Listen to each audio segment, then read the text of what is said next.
Nature, Red in Scoot and Claw, by Paleontologica.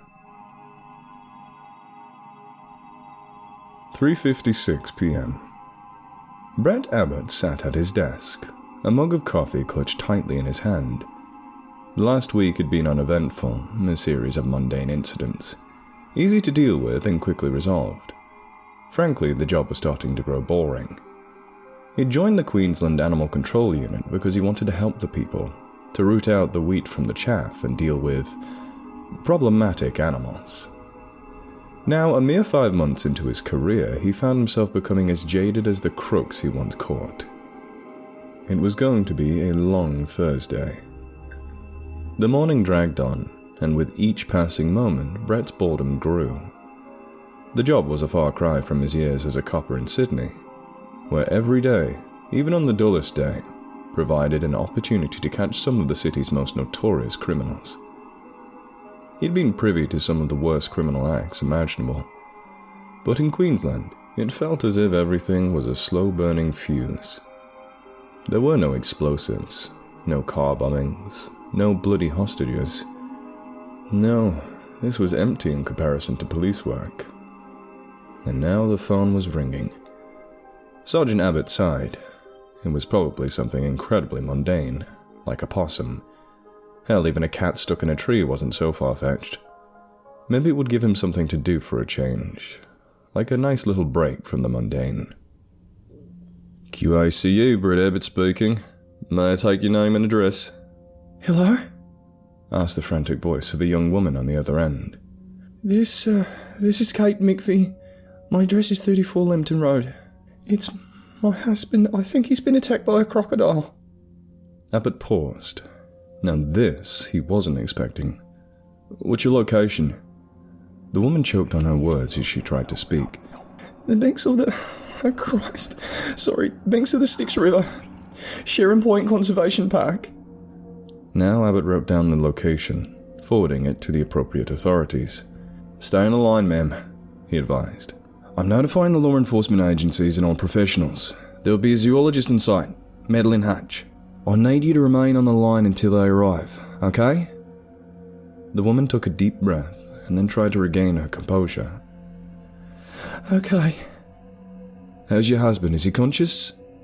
He's conscious, but he's not lucid. I didn't see it happen, but his goddamn arm's gone. Abbott cursed under his breath. The paramedics should be with you in a few minutes, ma'am. Just remain calm. Deep breaths. 4:15 p.m. The sight that greeted the paramedics was nothing short of gruesome. The victim of the attack, who Katie McPhee said was named Paul, was lying in a pool of his own blood. Rimming the wound were bite marks, and their shape and size were enough to confirm the suspicion of the attending zoologist, Madeline Hatch. It was probably a big salty. We're going to have to take him down to the clinic for an x-ray, said Dr. Hutch. And I don't think there's any doubt about it being a salty.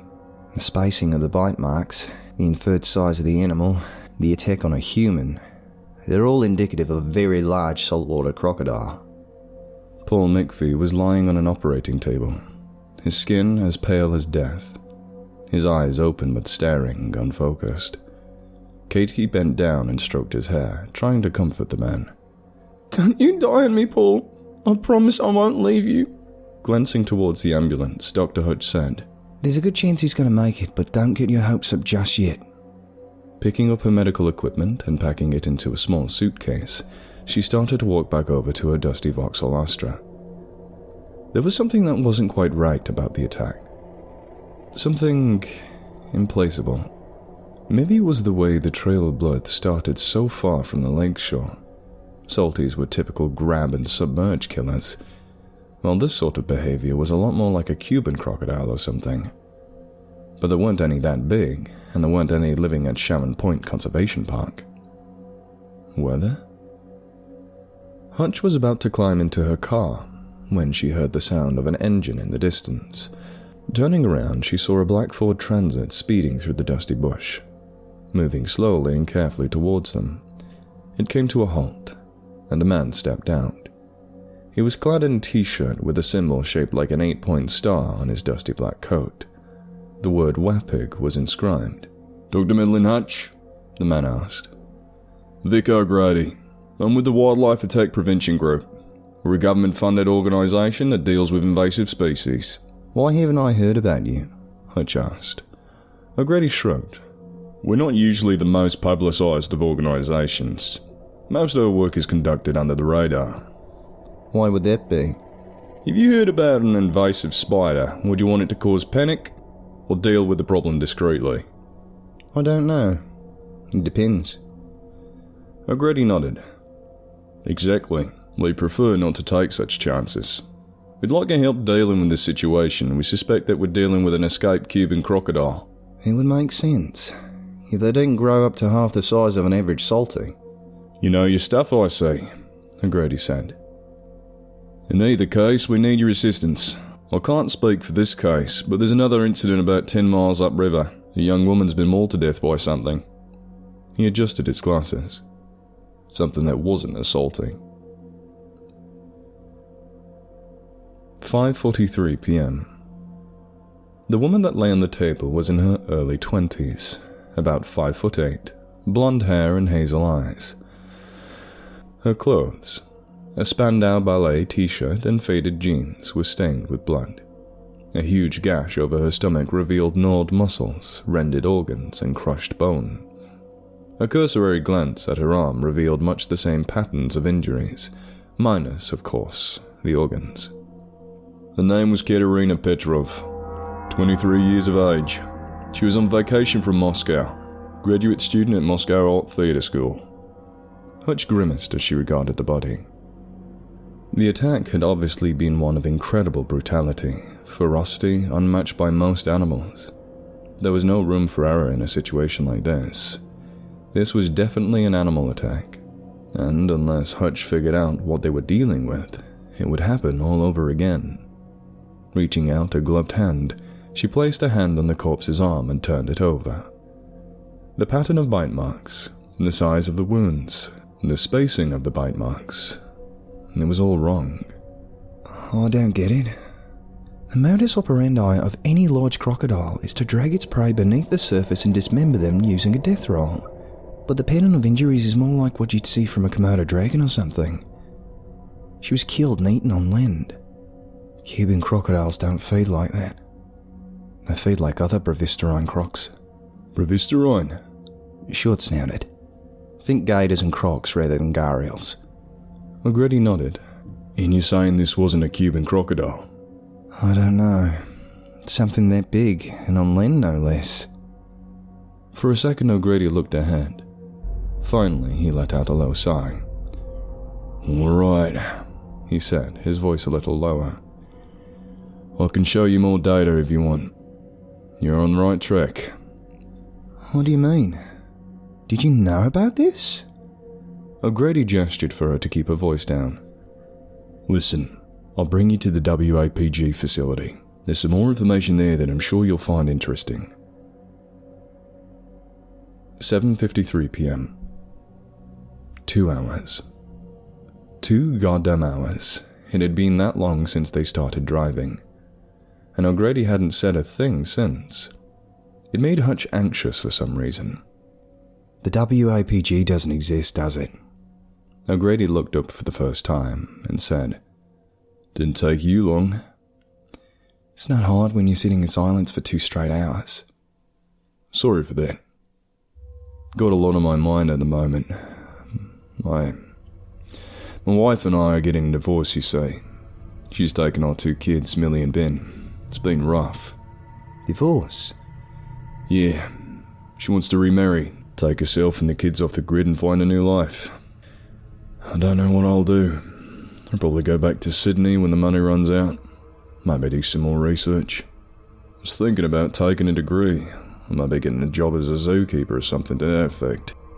He paused and hesitated. "Anyway, I suppose you want to know about who I actually am, who I really work for." Hutch nodded. O'Grady took in a deep breath. My organisation is a multinational government-funded organisation dedicated to defending the general populace from the creatures and/or pathogens that emerge from what we call temporal aberrations, rips in the space-time continuum. As for the rest, they'll have to wait. After that, the two of them drove in silence. Hutch was taken aback by how nonchalant the guy was about this whole thing. Was he insane? Was he fucking with her? Was he actually telling the truth? All questions that O'Grady did his best to not answer. Then again, if this guy was actually messing with her, he'd have to be a great liar. 8:20 p.m. The black van pulled up outside a large metallic building, like a military outpost, nestled deep within the confines of a dense forest. O'Grady pulled the keys out of the ignition. "All of your questions are about to be answered," he said, unlocking and pushing open the door to the van. Hutch climbed out through her own door. She glanced up at the building's facade.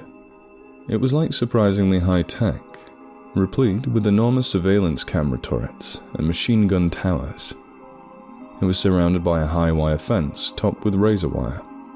There were signs around the perimeter of the fence, warning not to trespass, and that the area was protected by armed guards.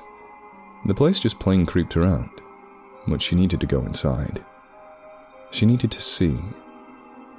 The doors creaked open with the sound of blaring sirens.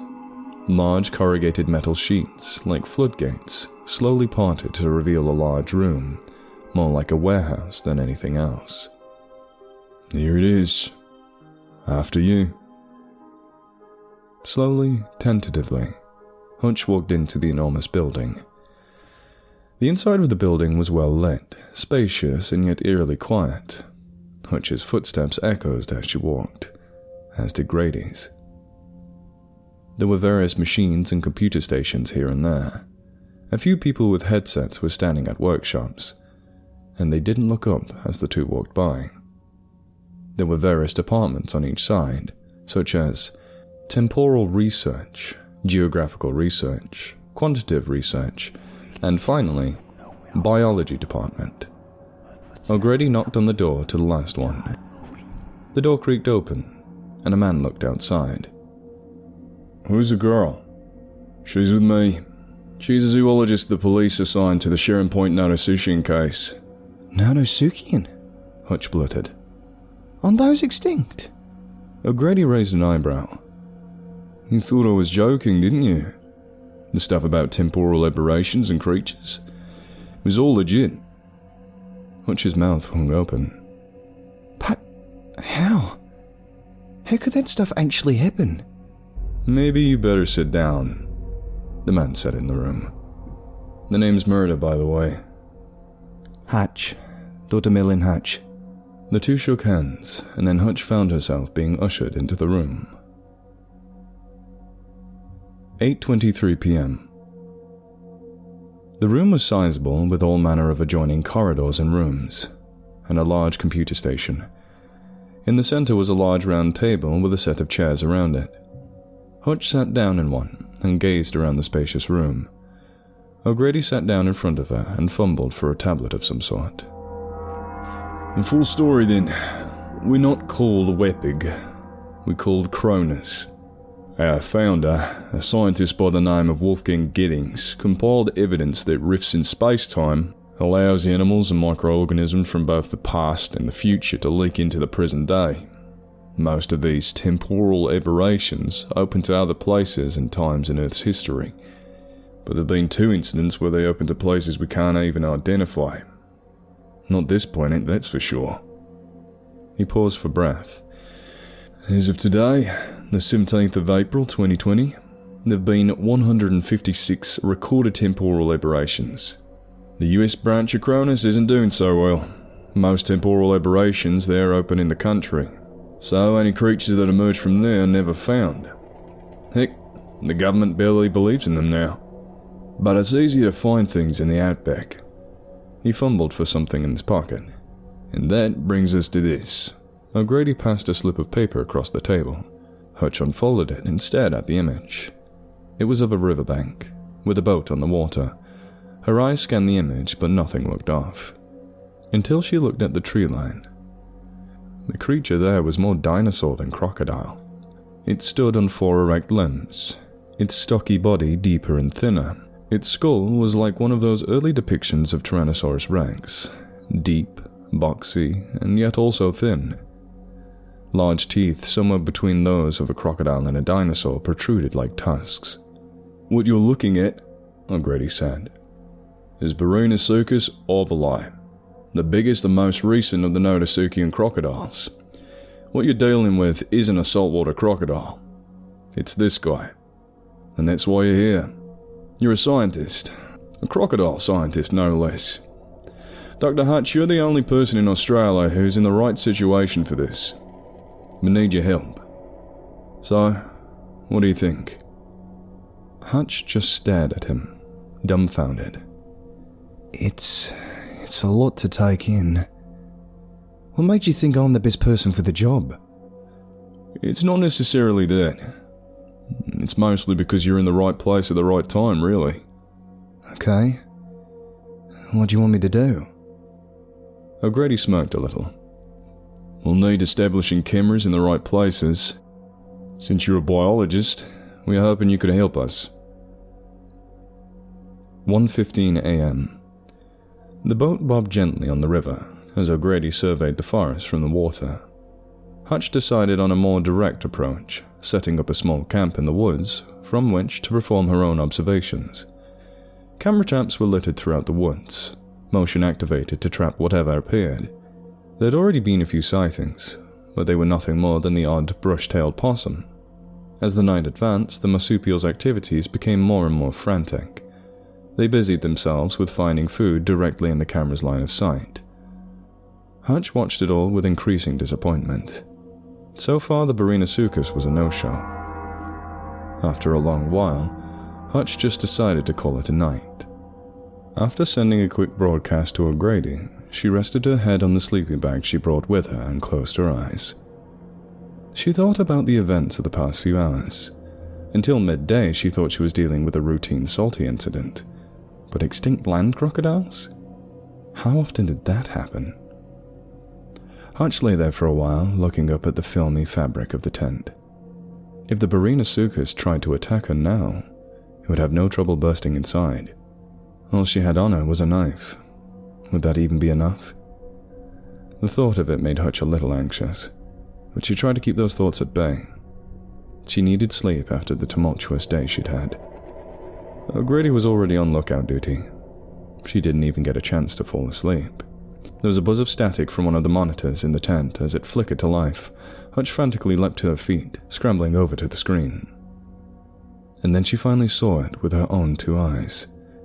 The Byrrhonosuchus was easily the length of the largest salties. At least 6 meters, she guessed. It stood on 4 erect pillar-like limbs, its tail long, almost dinosaurian.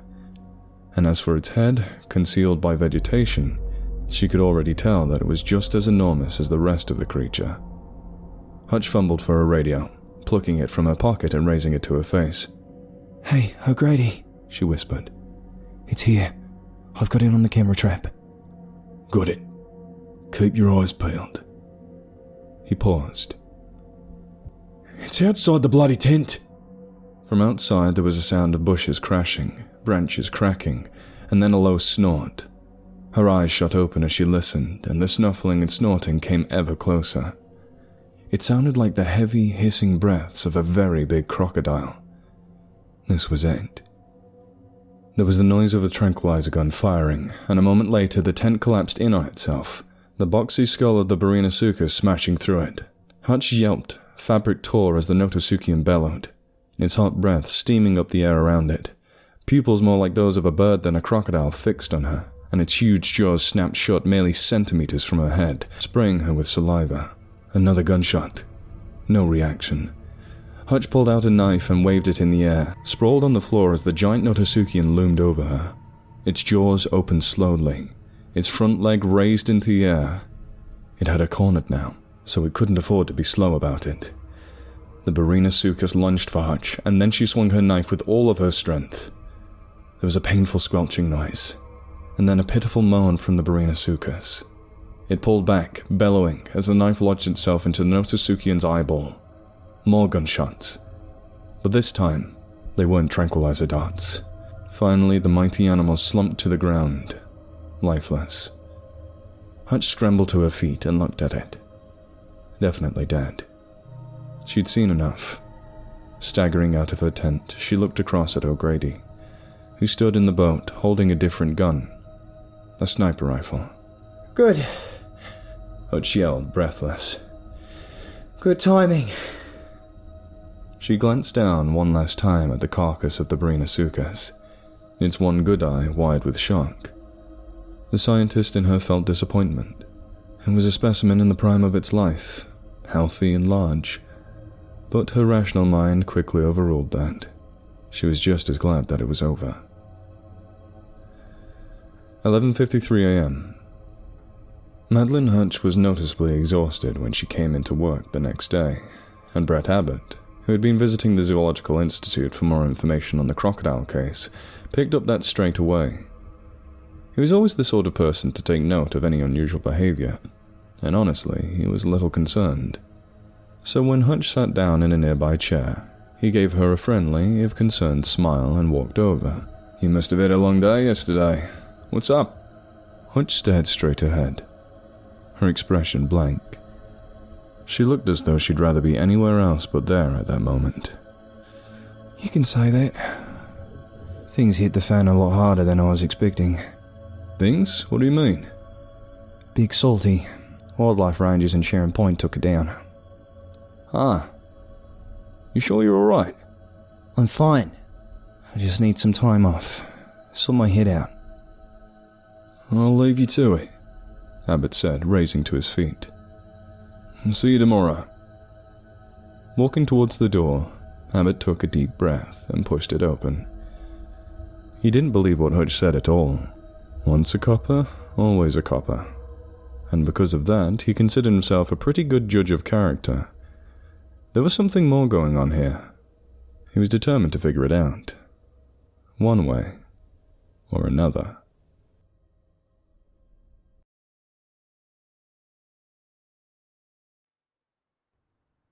Dark Scales Upon the Blue Sea by Paleontologica. June 4th, 1973.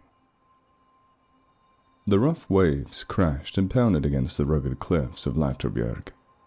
A storm was brewing, a fierce tempest that brought heavy cloud cover, one that turned everything around into a beautiful yet eerie sight.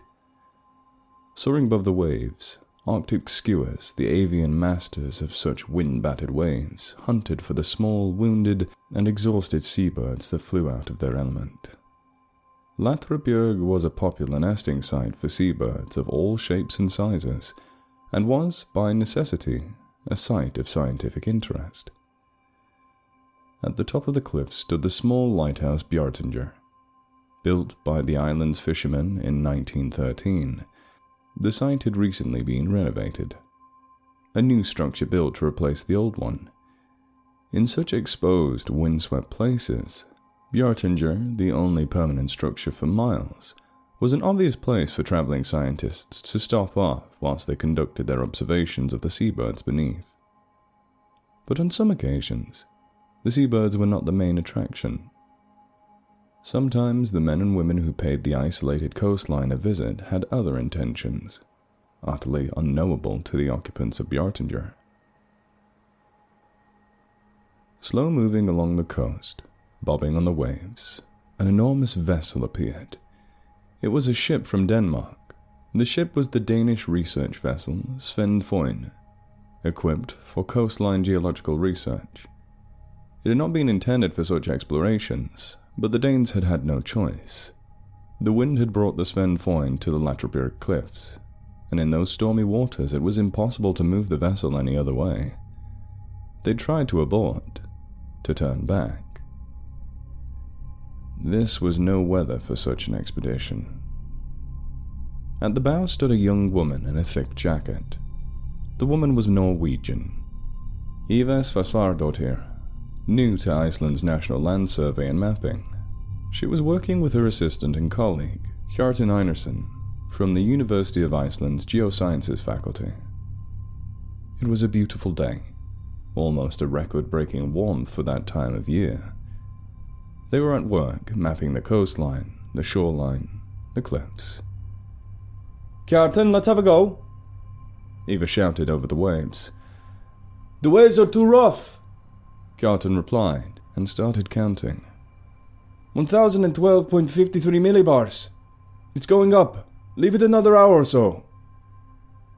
With a hint of impatience, Eva sat down. If it's good enough for the birds to fly, why can't we set off yet? She asked, gesturing to the birds circling overhead like vultures. Hjartin sighed. Because, he said, the bongsies, skewers or jaegers, as you always call them, they hunt in the storms. Other birds panic and make mistakes. But the bongsies, they take it all in their stride. They exploit the bad weather to the fullest. Bongsies are thieves, but they're also hunters. Most predators are cowards. But those birds, he chuckled. I remember one time I was on a fishing boat. Let me tell you, if any bird can siege a vessel, it's a bongsi.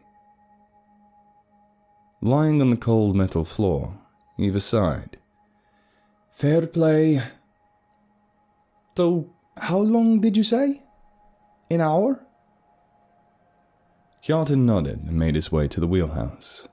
An old man, his hair was thin and his features weather-beaten, stood on the helm, guiding the ship with a practiced and careful grip on the wheel. Around him, the skeleton crew of the Sven Foyn worked, trying to steer the vessel away from the cliff walls and break into calmer waters. The day progressed, and the storm showed no signs of letting up. But as the hours drew on, the storm cloud had moved inland, and the sky cleared. The waves were no longer breaking against the cliffs. Instead, they were small rolling waves of whitecaps, white peaks over which Sven Foyn rolled and bobbed, riding the swell as it carried her forward. And as visibility increased, as more and more seabirds plucked up the courage to take flight, the results of the storm's destructive wrath became clear. There's something on the beach! Yelled one of the local lads. He was pointing out to the northeast ahead of the ship. Staggering to her feet, Eva's curiosity got the better of her, and she ran over to the bow of the ship. There was a Breidavik beach, stained yellow by the shells of long-dead scallops. Atop the discolored sand, a great form lay, black and white with streaks of crimson. Skewers circled over the body, some landing to tear off pieces of flesh. An orca. Hey, Hjartin! Eva yelled. Come see this! But Hjartin was already on his way. The old man gazed across the beach at the prone body of the orca. I don't understand. Orcas aren't usually seen here. But that's not the half of it.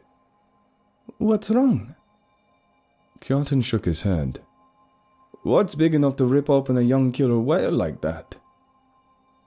Not an animal, then? People? A ship? I don't know. Force perspective might be at play. It might be a... With a scoff, Hjartin waved a dismissive hand. I've been on this beach many a time. I know how big those rocks are. The sun fell on the cliffs of Latrabjarg, and the winds fell on the waves.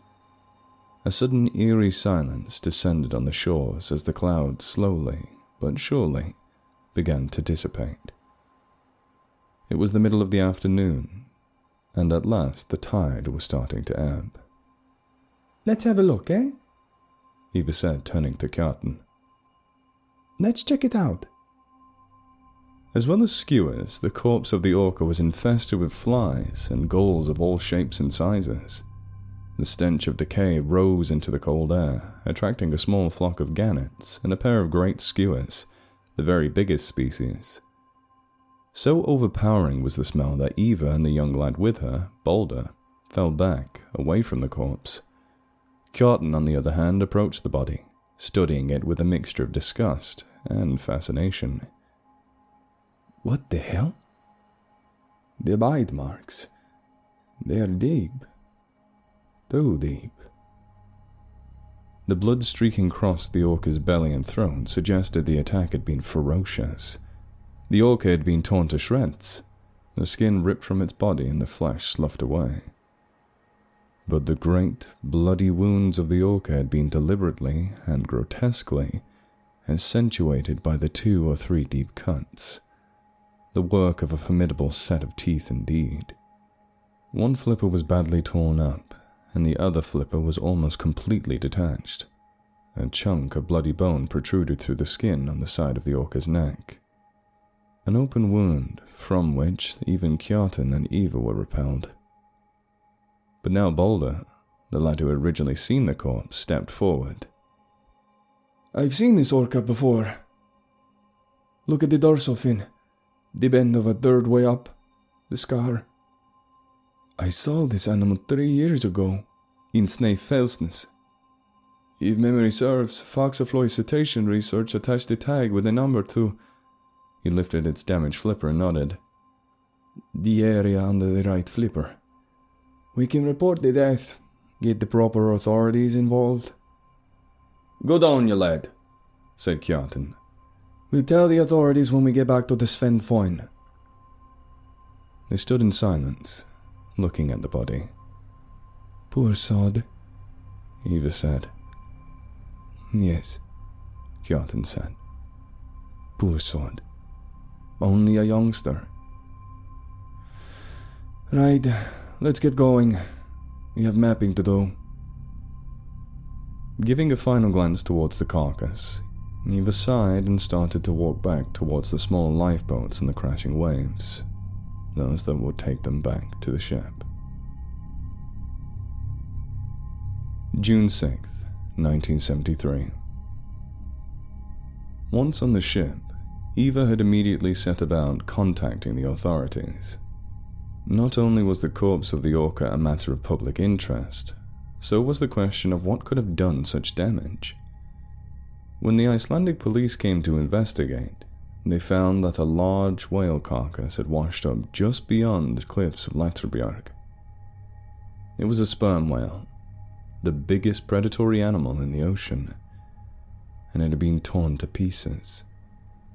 Its abdominal cavity had been torn open, internal organs were strewn across the sands, and there was every indication that its demise had been slow, brutal, and above all else, excruciatingly painful. For the police and the zoologists that attended the scene, there was little doubt that something out of the ordinary had happened to the sperm whale, and so their investigation began. That was 2 days ago. Eva sat atop the Sven Foyn, wrapped in a thin coat. Behind her, the darkening cliffs of Læturbjarg soared up against the blue waters of the Atlantic, a wall of black, jagged rocks against the shimmering light of the northern sun. Ahead of her stretched an endless wall of blue, an expanse that ended only when the horizon was swallowed by the gathering clouds.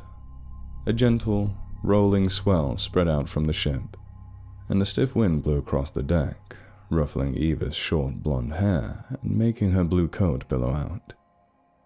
It was oddly tranquil, yet somehow she felt a constant sense of apprehension, of nervousness, of anticipation. It was an implacable feeling, one that Eva imagined was born of the anxiety of what had occurred. First an orca, and then a sperm whale. To do that required power and ferocity beyond any animal she knew of. Staring vacantly into the abyss, she wondered if the mighty beast that killed it was somewhere down there, beneath the research vessel stalking the Sven Foyn like an almighty leviathan. And then she saw the shape in the water. It was but a fleeting glimpse, but the sheer enormity of the creature was obvious even from such a short distance, easily the size of a bus. Its dark blue and white back blended in with the blue of the ocean, and its head broke the surface, Eva saw 2 nostrils, like a baleen whale. But this was no baleen whale. With an eerie call like a cetacean, but somehow more guttural, the creature called out to the waters. Eva stood in rapt silence, spellbound. Her heart was pounding, and at that moment she realized why. From up here she looked straight into its eyes. It was when the creature swam past the Sven Foyn and towards the shore, the water parting around its thick, powerful form as it left. It continued to call out, a haunting, almost melodic sound. And then it was back in the gloom, a dark grey shadow, heading back to the depths of the sea. When Kjartan ran up to the railings and stared into the darkness, a look of abject awe spread across his features. He arrived but a moment before this colossus of the deep retreated back to its home. What? What was that? For Eva, she could only shake her head. I don't know, Kjartan. But in truth, she was sure of what she had seen. She had seen pictures, artist impressions of long-dead beasts that once patrolled the murky depths of the world's seas. And Eva was sure that it was one of those creatures. She was certain. She just didn't want to sound crazy. How did you know? She muttered breathlessly. Kjartan tried to calm himself. I had some reading on the sonar. It gave a rough size of between 8 and 10 meters. The creature's call echoed through the water and shook the boat, sending an ethereal, ghostly wail across the darkening seascape. And then it was gone, vanished into the nothingness beneath. There was silence, the only sound, the rasp of the wind and the gentle lapping of the waves. And then an almighty crash. Eva stumbled and almost fell overboard, whilst Kjartan tightly grasped the railings. The Sven Foyn shook from the impact, a dull metallic thud echoing. There was another bang, even worse now, and the thud echoed from every corner of the ship. From below, the vessel lurched drunkenly, and then, with a sharp cry, Kjartan cried out, as did Eva, her knees giving way. The whole ship seemed to tremble, the hull shuddering, the masts shuddering, the water rushing into the gut of the boat. The sound was a combination of pain and fear above all else, a sound of utter loss. Then it went quiet, still and black and dark. Cuts! Eva whispered. They stood in silence. Eva felt her own heart pounding. Her body shook as fear and adrenaline coursed through her veins. It was difficult to breathe. All around, the world had fallen away, and all she could hear was her own heart.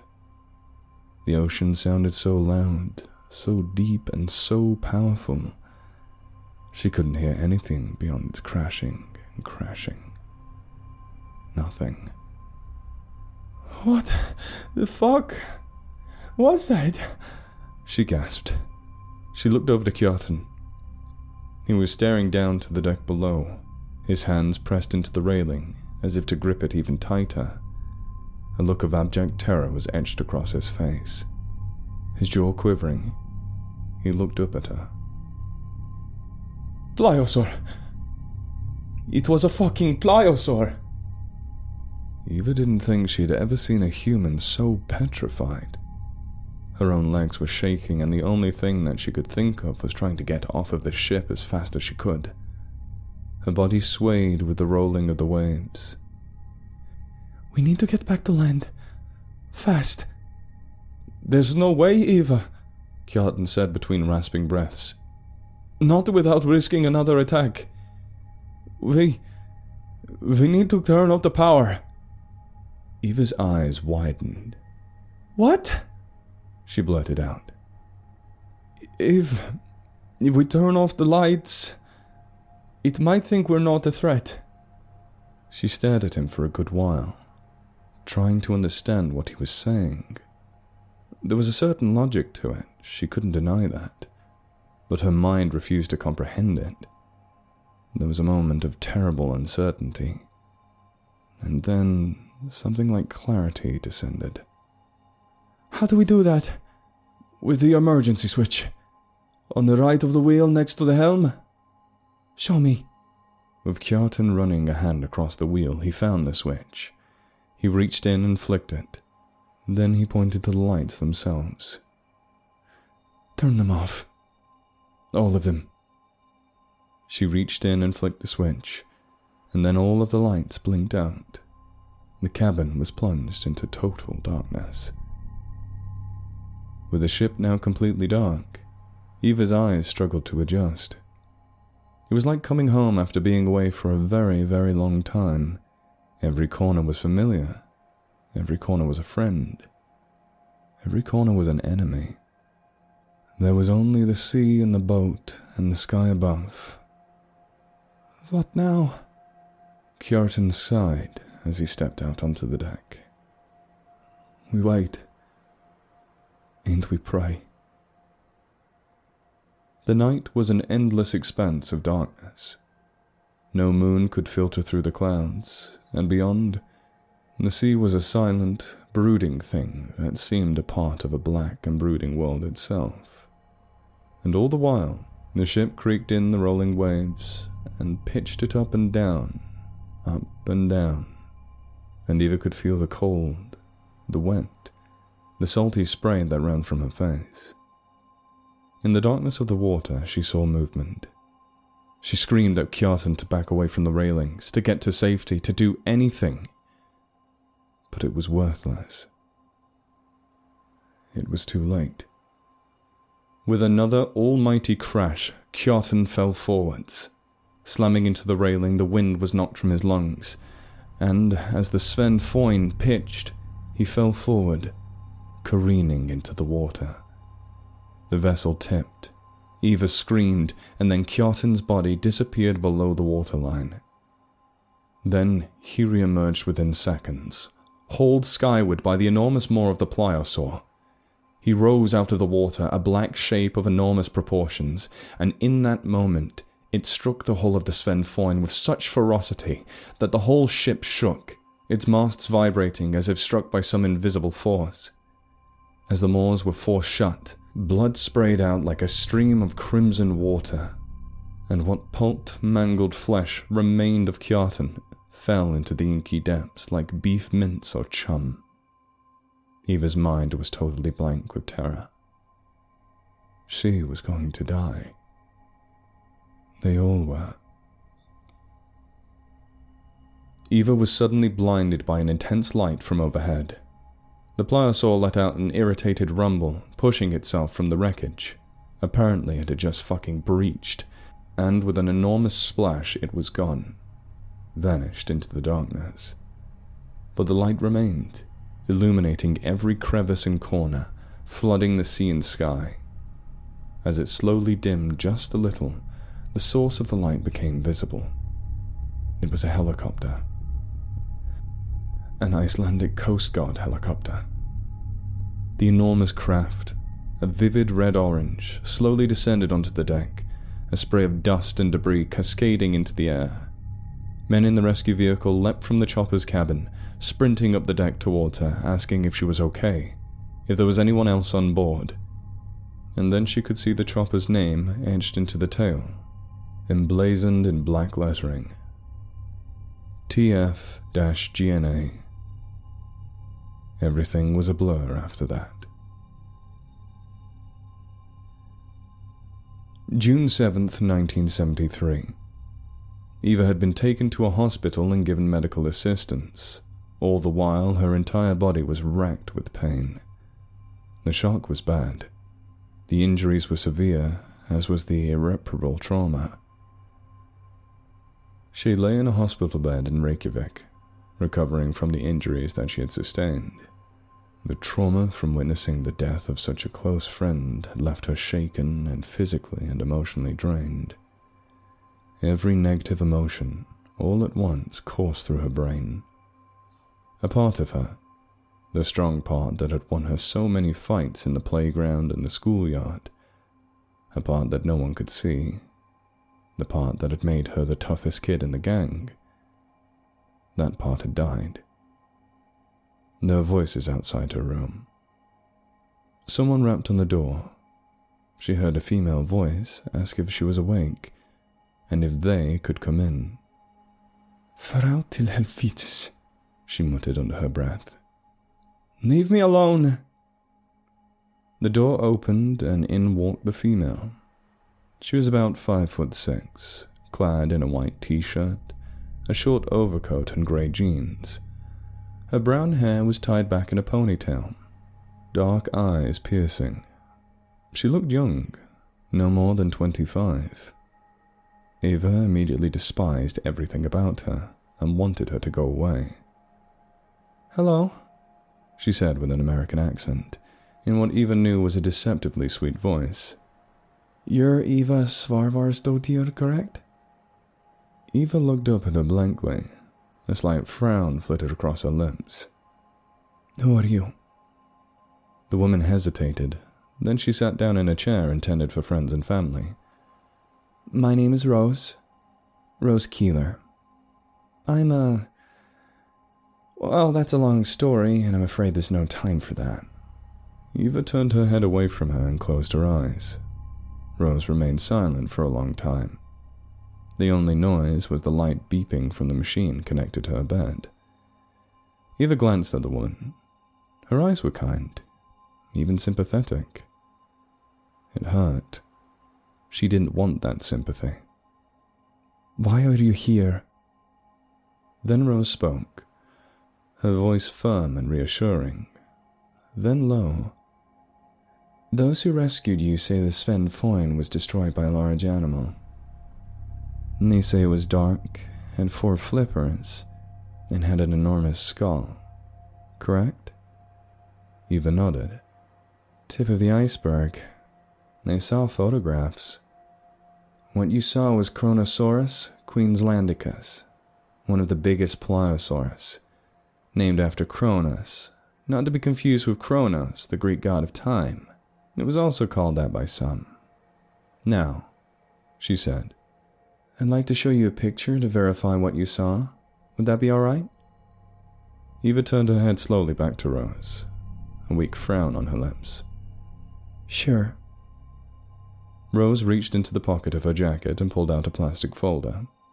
Then she opened it up, pulling out a small photograph and handing it to Eva. The animal in the photo was long dead, and nowhere near as big as the one she'd seen. It was still huge, a bloated, misshapen carcass with enormous teeth protruding from the swollen gums.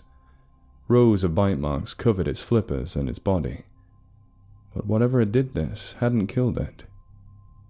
The individual you're looking at was a young female, less than 20 months of age.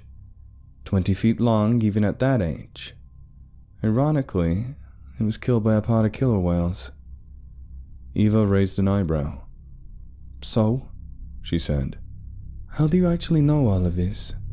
Why did you sound so casual when you told me I'd almost been killed by a marine reptile from millions of years ago?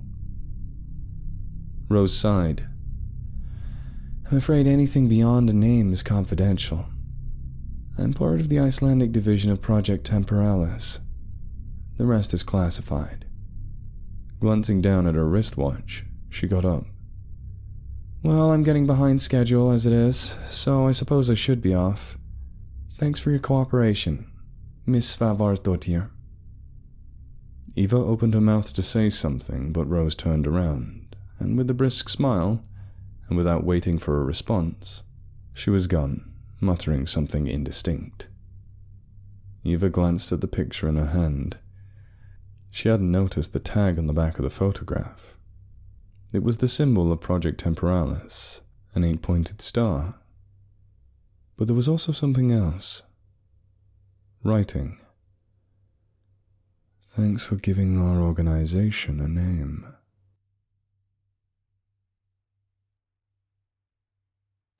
March 17th, 1898. Prospect of gold has a way of making a man feel 10 feet tall. And today I reckon I'm standing even taller. Luck must have been sitting on my shoulder last night, guiding my hand as I haggled with that scraggly old-timer at the Yukon Rose.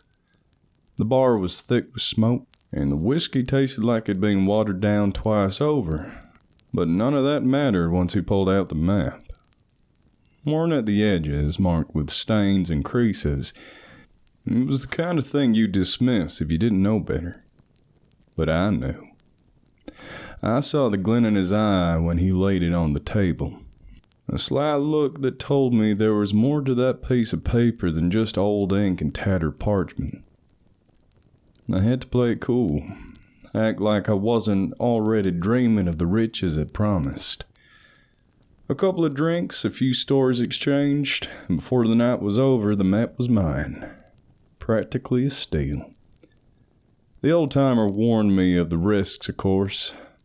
"Fools die out there chasing dreams," he said. "But I ain't no fool. And with Simpson by my side, I feel like there's nothing that can stop us." As we set out this morning, the air's crisp enough to bite, but I barely feel it. I got my pack on my back, shovel strapped tight, and that map tucked safe in my breast pocket, close to my heart where it belongs. Simpson pads along beside me, his tail wagging like he knows something big's about to happen. I give him a scratch behind the ears, and he looks up at me with those amber eyes full of trust and loyalty. He's been with me through thick and thin, and if there's gold out there, he'll be the first to know it. The sun's just starting to peek over the mountains, casting long shadows across the snow-covered ground. Every crunch of my boots feels like the start of a new adventure. Every step brings me closer to the fortune that's waiting out there in the wild. They say the Yukon's a harsh mistress, but today, she feels like a friend. March 18th, 1898. We've made camp just before the tree line, where the land stretches out wide and open, like it's inviting us to take in all its beauty. The fire crackles, sending sparks up into the night sky where the stars burn brighter than I've ever seen. Out here, away from the towns and their yellow lamps, the heavens are something else entirely. It's like the stars are close enough to touch, scattered across the velvet sky in patterns that'll make you believe in stories, in the old tales of gods and heroes. Samson's curled up beside me, his coat shining in the firelight, and his ears perk up every now and then at the sounds of the night. There's a peace to this place, the stillness that settles in your bones. The air's crisp, but the fire's warmth and the layers of furs keep the cold at bay. I lean back, resting against my pack, and gaze out across the valley.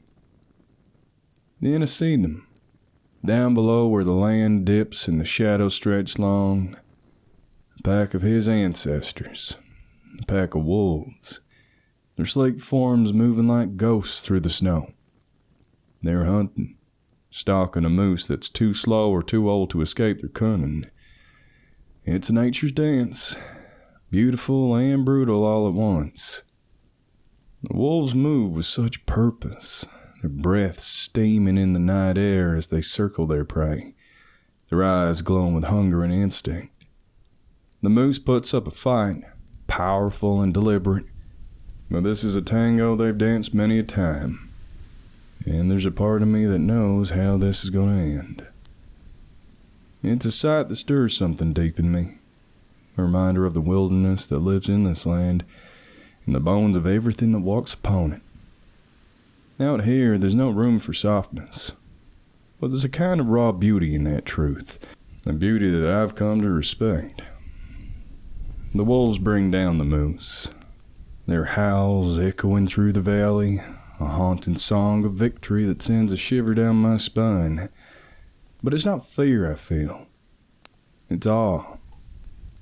To witness the cycle of life so close, to see it play out under the same stars that watch over us, it's humbling. Samson shifts, resting his head on my leg, and I reach down and scratch his ears. His trust in me is unwavering, just like mine in him. The fire crackles and the wolves' howls fade into the distance as the night settles back into its quiet rhythm. I breathe in the cold air, filled with the scent of pine and earth. I feel a deep contentment.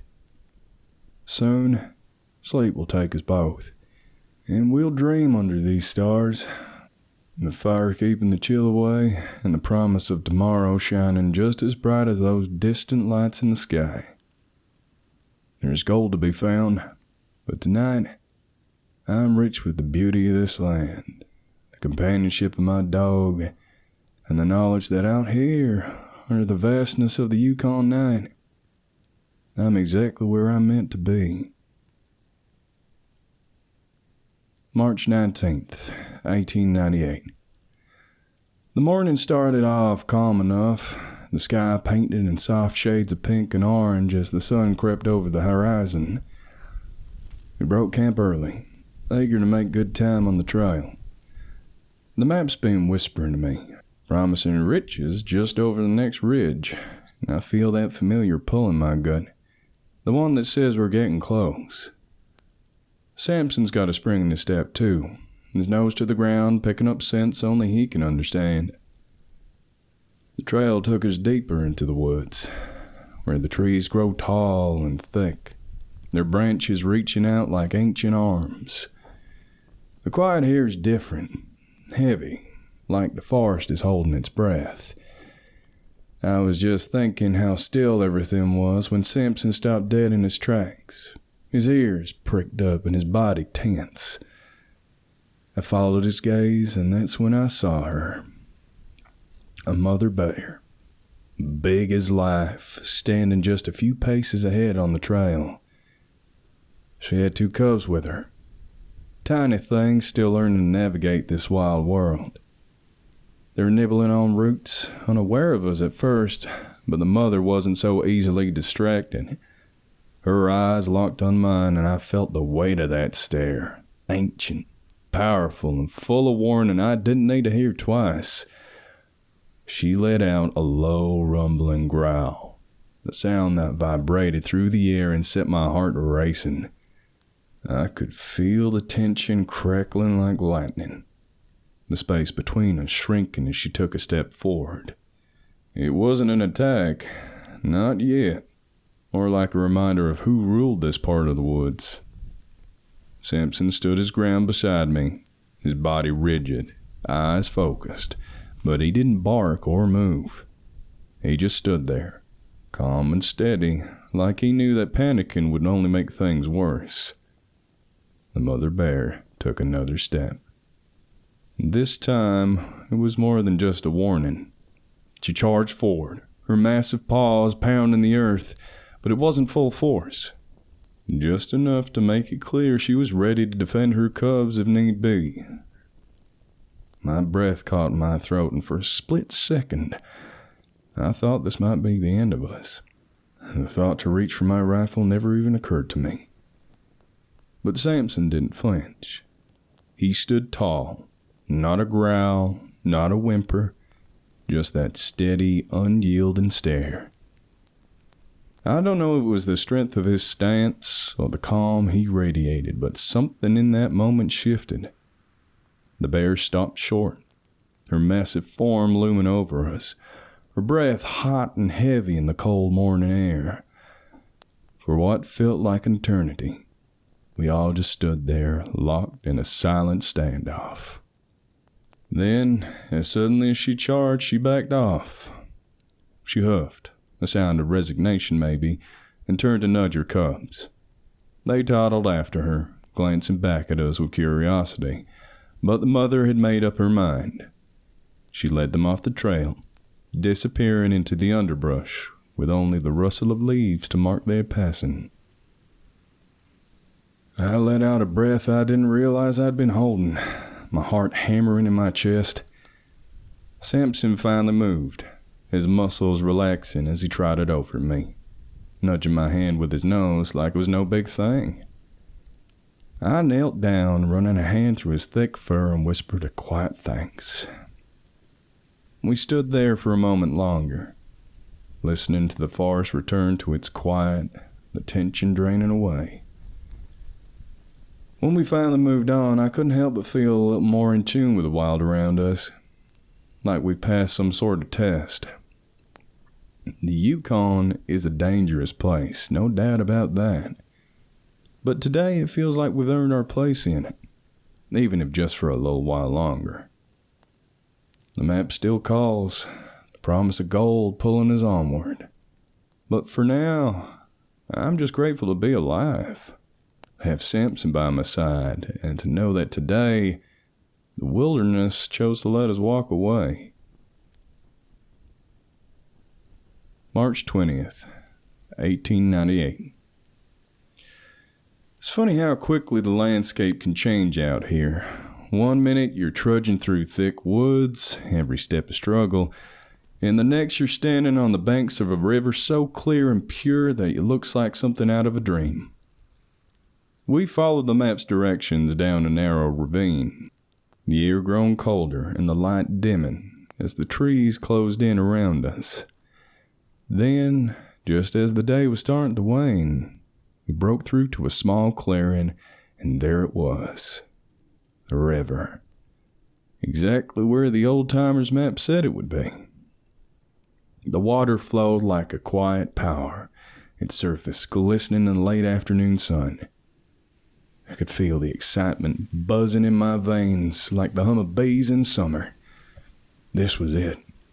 The spot where fortunes were made or lost, where men's dreams either soared or shattered. I dropped my pack, my hands shaking with anticipation as I pulled out a pan, the one piece of gear that never let me down. Samson, sensing the importance of the moment, sat beside me, his eyes fixed on the water as I waded in. The cold bit into my skin, but I barely noticed, the focus narrowing to the task at hand. I scooped up a pan full of gravel and silt, my heart pounding in my chest as I began the familiar swirling of water, letting the heavier material settle at the bottom. It didn't take long. In fact, it happened so fast it felt almost unreal. There, glinting at the bottom of the pan, was the unmistakable flash of gold. Not just a few flakes, but nuggets. Big, fat pieces of gold that shone like the sun trapped in stone. My breath caught, and for a moment I just stared, unable to believe my eyes. But it was real as the cold water and the wind that whipped through the trees. I let out a shout, the sound echoing off the canyon walls, and Samson barked in excitement, leaping around the riverbank. My hands moved on their own, scooping and swirling, each panful revealing more gold, more of that precious metal that men had killed for, died for, and crossed half the world to find. And here it was, right in my hands, more than I'd ever dared to dream of. By the time the sun began to dip behind the mountains, casting long shadows across the river, I had a pile of gold that would make any man's fortune. I sat back on my heels, breathless and grinning like a damn fool, my hands trembling with the weight of what I'd found. Samson came over, his tail wagging furiously, and I ruffled his fur, laughing at the sheer joy of the movement. This was it. The moment every prospector lives for.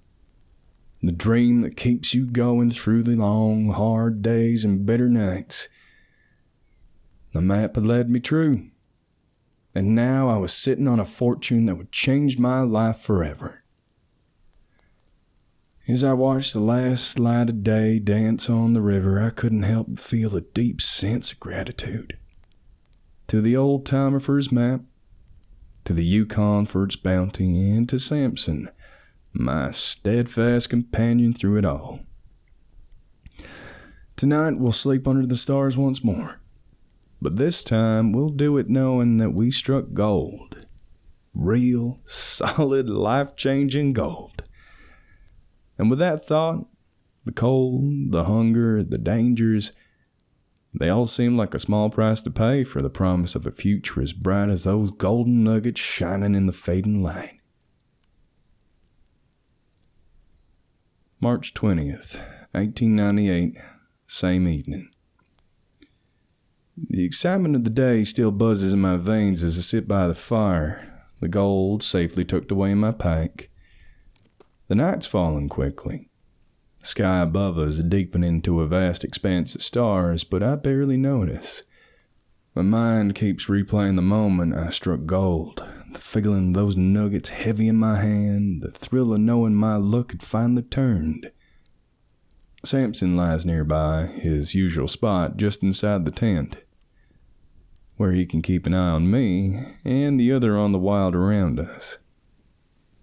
But something's off. At first, I don't pay much mind to it, just a flicker of movement out in the corner of my eye as I prepare for bed. But then I notice it again.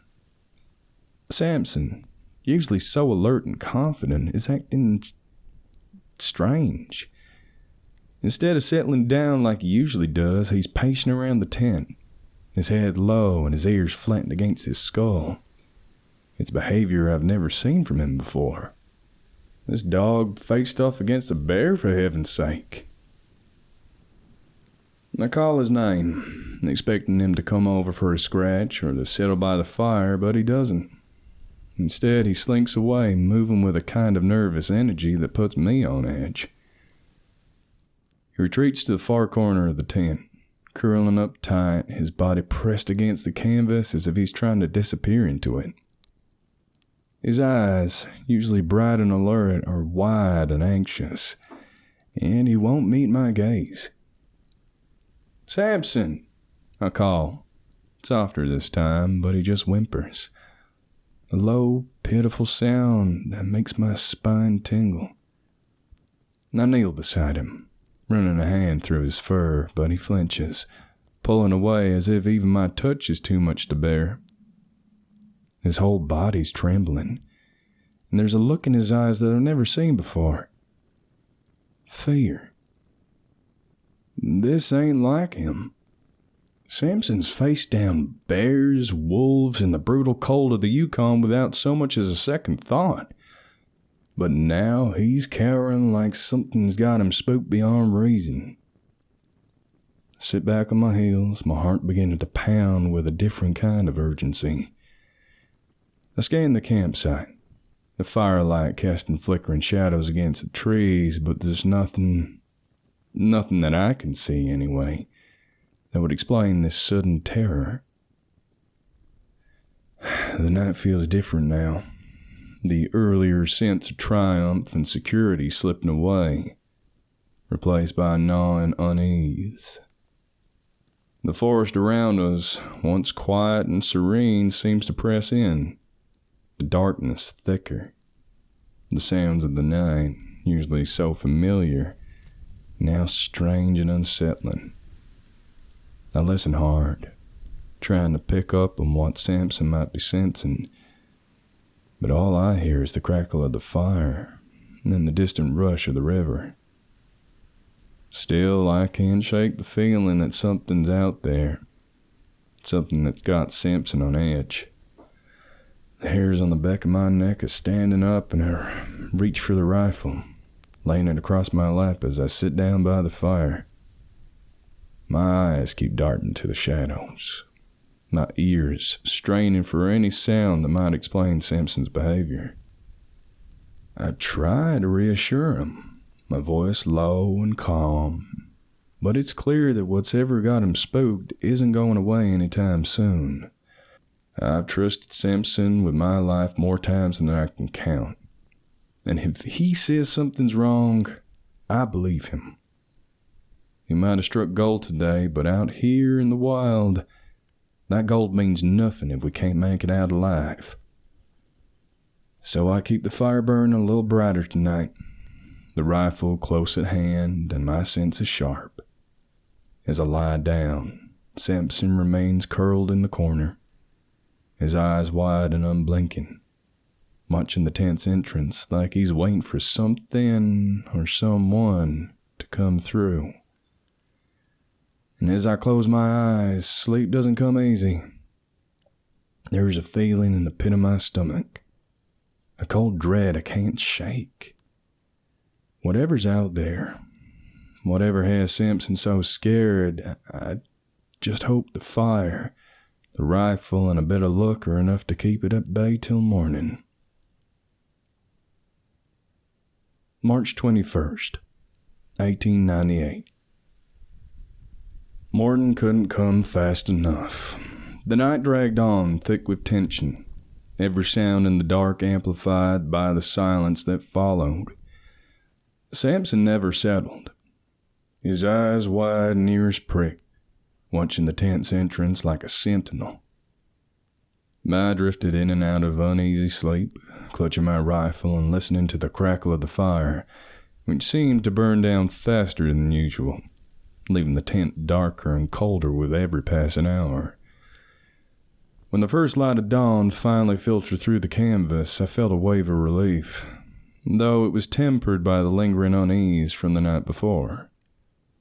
Samson, still curled up in the corner, seemed reluctant to move. It wasn't until I started to pack up that he finally stirred, but even then, his steps were cautious, his eyes darting nervously. I opened the tent flap to step outside, and that's when I saw them. Massive cat prints, deeper and clear in the soft earth just outside the tent. They're unmistakable, each pad perfectly outlined, far too large to belong to an ordinary cougar or lynx.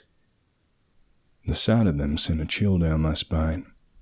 Whatever had been prowling around us in the night was no ordinary predator. It was something bigger, stronger, and likely hungrier than anything I'd ever encountered before. Next to the prints, by my scattered equipment, I found something even more unsettling. A pile of crap, fresh and steaming in the cold morning air. The message was clear. We're in its territory, and it wasn't afraid to let us know. Samson approached the prints cautiously, sniffing them with a low whine before backing away, his tail tucked between his legs. My heart pounded as I scanned the tree line, half expecting to see the creature watching us. But there was nothing, just the empty woods, as quiet and still as they'd been the day before. But I couldn't shake the feeling that we were being watched, that whatever had left those prints was still out there, eyeing us up. The day went by in a haze of nervous energy. I worked quickly, my hands trembling as I panned the river, my eyes constantly darting back to the trees. Samson was on edge the whole time, his ears flickering at every sound, his body tense and ready to bolt at the slightest sign of danger. The gold that had brought me so much joy yesterday now felt like a burden, a weight that tied me to this place when every instinct screamed at me to leave. But I stayed, driven by that stubborn streak that had gotten me this far. The hours passed, the sun climbing high and then starting its descent. But the unease never left. Every rustle in the bushes, every snap of a twig, sent my heart racing, and by the time the sun began to set, I knew we were in for another long night. As dusk settled over the camp, turning the sky a deep shade of purple, the woods grew quiet. Too quiet. The usual sounds of birds and insects faded away, leaving only the soft rustle of leaves in the wind. Samson stayed close to me, his nose to the air, sniffing anxiously as we prepared for the night. I built the fire higher than before, its flames casting long shadows across the clearing. but even the warmth couldn't chase away the growing sense of dread. Then, just as the light of day faded and the stars began to peek through the twilight, we heard it. A scream, piercing and inhuman, echoing through the valley. It was a sound that froze the blood in my veins, a high-pitched wail that rose and fell, followed by a deep guttural roar that seemed to shake the very ground beneath us. Samson bolted for the tent, his courage finally breaking under the weight of that terrible sound. I didn't hesitate to follow my boy, diving into the tent and pulling the flap shut behind me. My heart pounded my chest, every nerve on edge as the echoes of the scream lingered in the night air. Samson curled up tight in the corner, his body trembling, and I crouched beside him, clutching the rifle with white-knuckled hands. The night seemed to stretch on forever, every second marked by the pounding of my heart and the faint crackle of the fire, as it slowly died outside the tent. I listened for any sign that the creature was approaching, any rustle of leaves or snap of branches, but all I could hear was the silence, a heavy, oppressive silence that pressed in from all sides. Whatever was out there, it was close. Too close. And as the hours dragged by, I realized that there was nothing to do but wait, huddled in that tent with Samson, hoping that the fire and the thin walls of canvas would be enough to keep the darkness at bay. I didn't sleep that night, and I'm not sure Samson did either. We just lay there side by side, our breaths shallow and quick, waiting for the dawn to come and chase away the horrors of the night. All I could think of was how things had changed quickly, how the promise of gold had turned into a nightmare, and now the wilderness with all its beauty could so easily become an ugly terror. The screams and roars quickly faded into the distance, but the fear lingered, a cold knot in my stomach that wouldn't let go. And as I lay there in the dark, listening to the night, I couldn't help but wonder if it was worth it. If anything was worth facing whatever had claimed this land as its own. March 24th, 1898.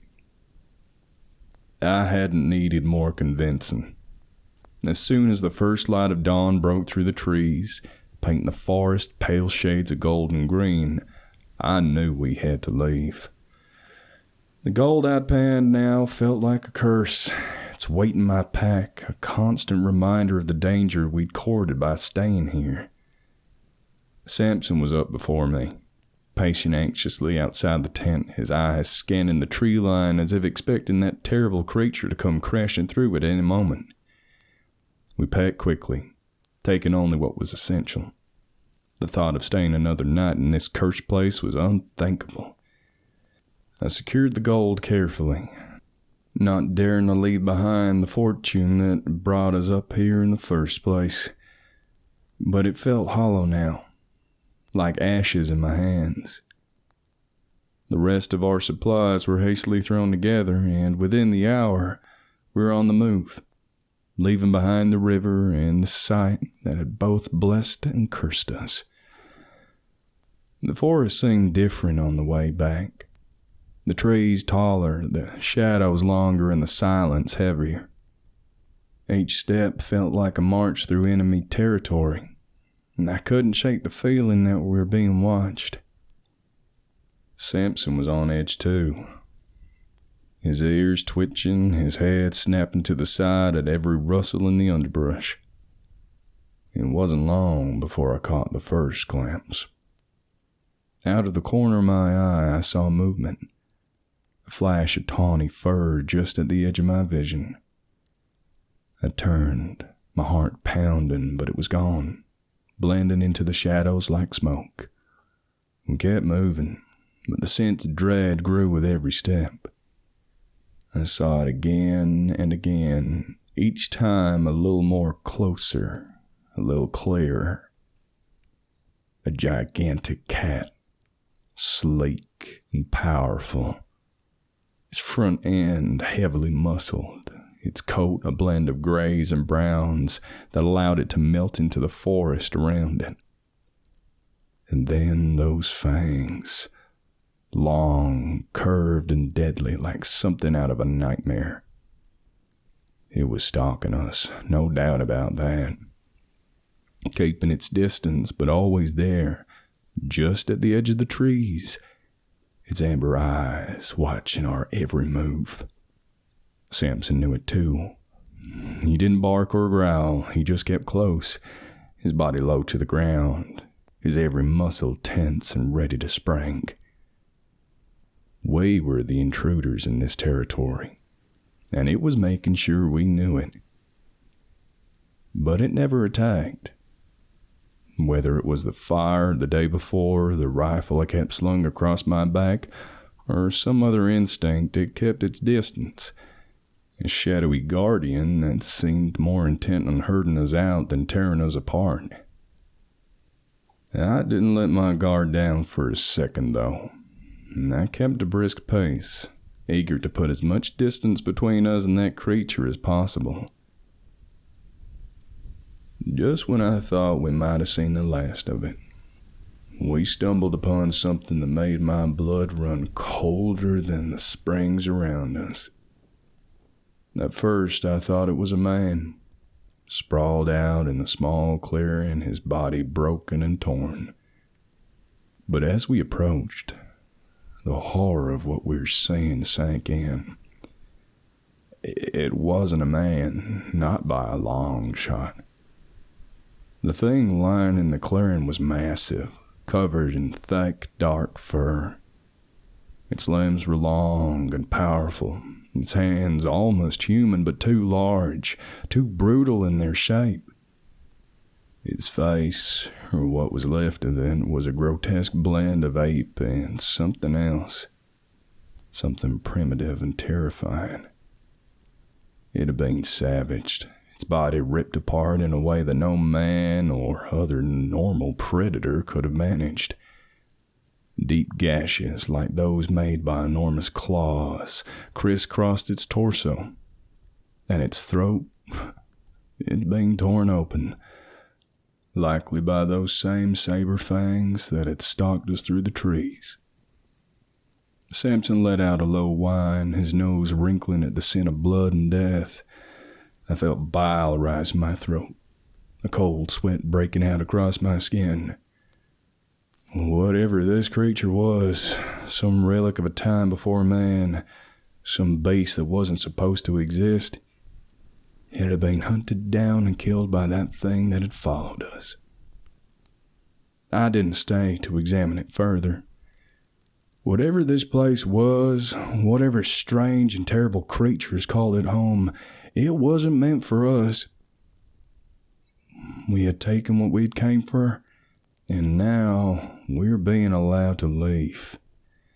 But it was clear that we were not welcome. Not really. The rest of the journey back to civilization was a blur of anxiety and exhaustion. The further we traveled from that cursed river, the lighter the air felt, and the more I began to feel that we'd actually make it out alive. By the time we saw the first signs of human life, tracks in the dirt, the distant sounds of voices, Samson's pace had quickened, his tail wagging for the first time since we left that damn place behind. When we finally stumbled into the outskirts of the nearest town, I felt like a man who'd been given a second chance at life. The gold was still in my pack, but I knew I'd never go back for more, no matter how much was left behind. Some things aren't worth the risk, no matter how shiny they might be. I made a vow then and there as I stood on the threshold of civilization with Samson at my side. I would never return to that place. We had been granted our lives, and that was worth more than all the gold in the Yukon. Whatever lived out there, deep in those woods, had let us go once. I wouldn't be testing its mercy a second time.